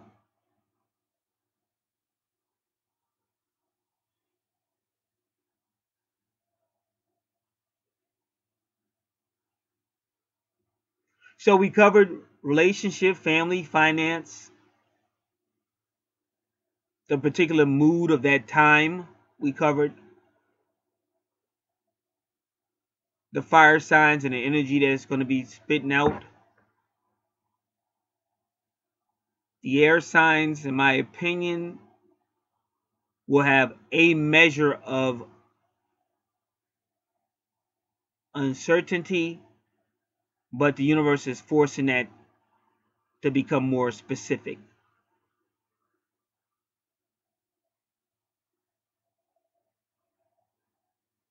Air signs being Aries, Libra, and Gemini.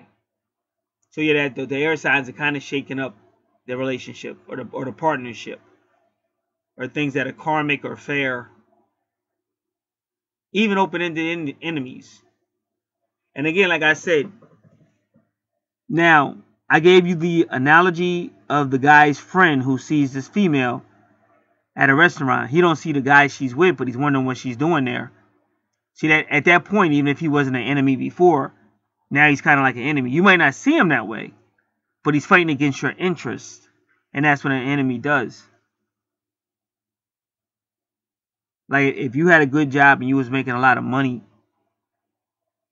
and let's just say you say, oh, I'm calling out sick today. And you say, well, freak that, I'm going to the racetrack.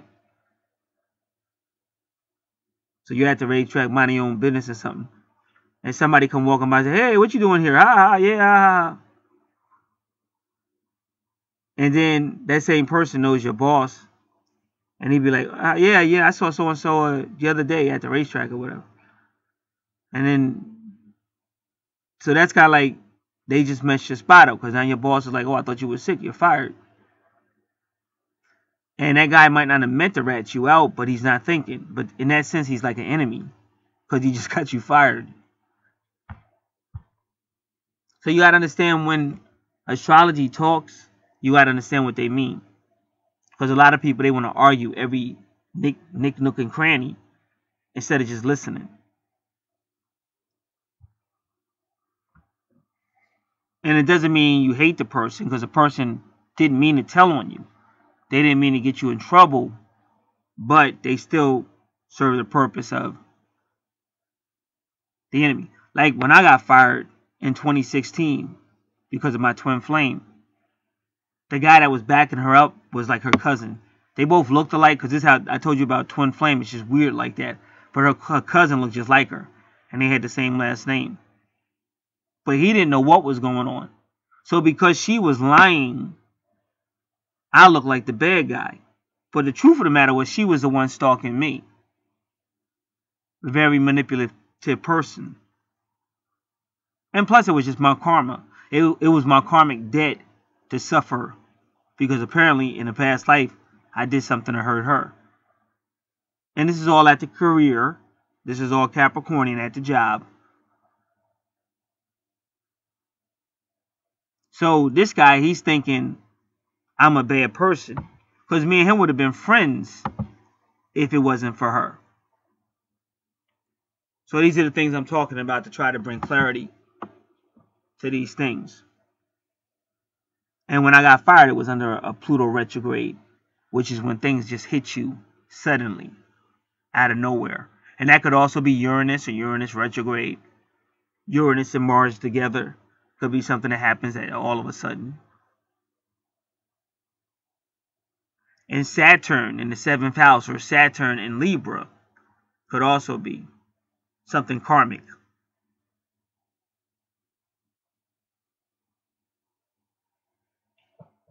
So that'll do it for this reading. Remember, if you don't have the most recent services offered and price list, contact me. Again, we do more than just natal charts. We do anything that's psychic, intuitive. We do anything that's paranormal. We do angel card readings. Anything that's research. We do everything like past life reports based on your name and when you were born. We now do different forms of numerology based on the numerology of your full name on your birth certificate, your birth date. We also do name numerology. What does your name say about your life? So anything paranormal, we do it. We do research. So you can contact us. So again, give me 1 second.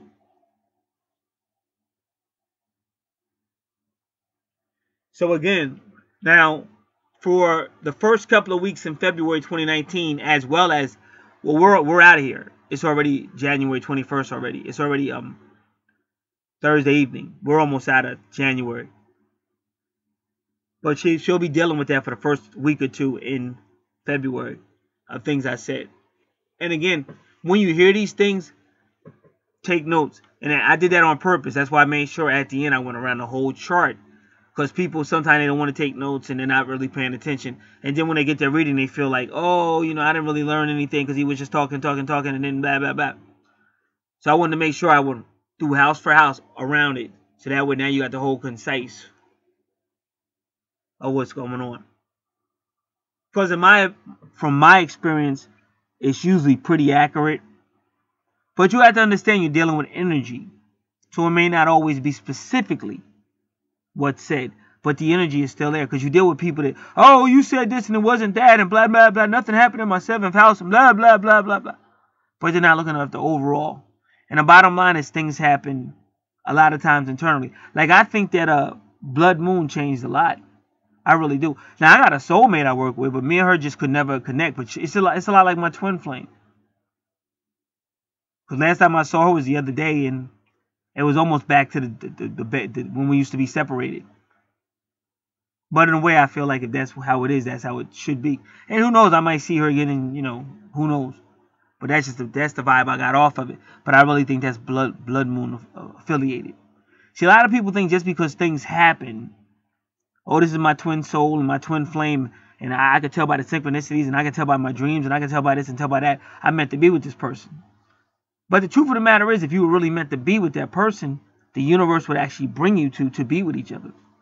So if you two can't talk to each other and you're going through all the separation, y'all don't want to work it out, or one of y'all wants to work it out but the other one doesn't, and blah, blah, blah, there's a reason for that.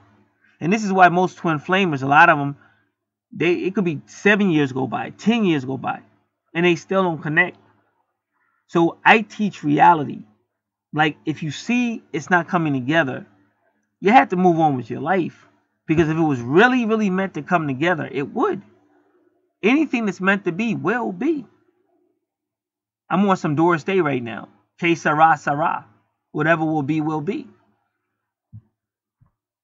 So you have to realize that.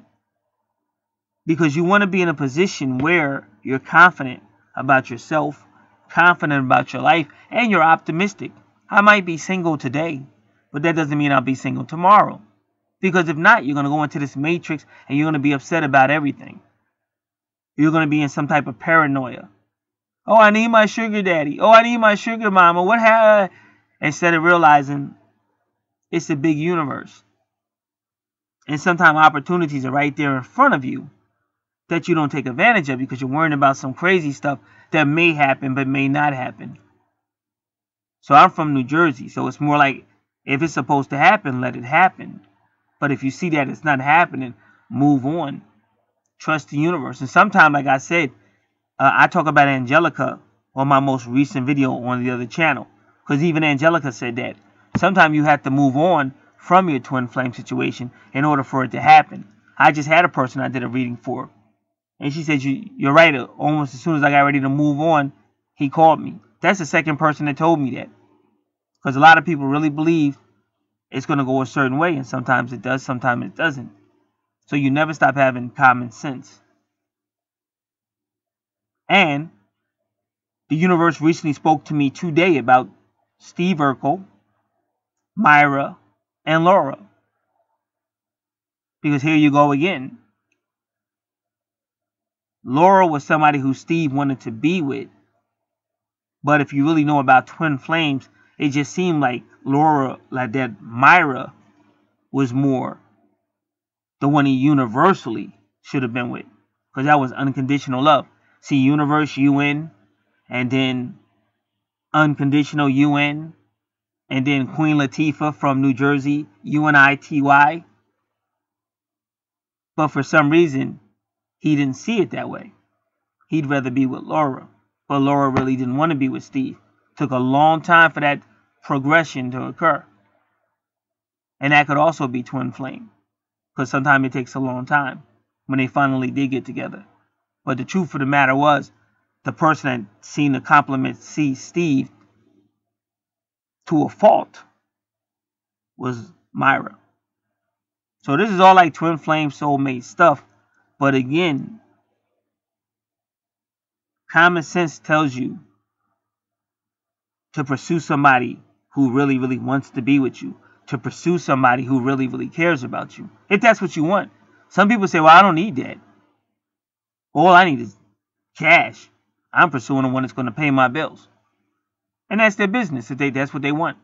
Because we already learned, when we first started this video, it talked about people being more independent, if you remember. They said, oh, this new moon is more about independence or whatever. And you kind of see it on these charts. So each person's got to make their own choice. So, again, that's it. God bless.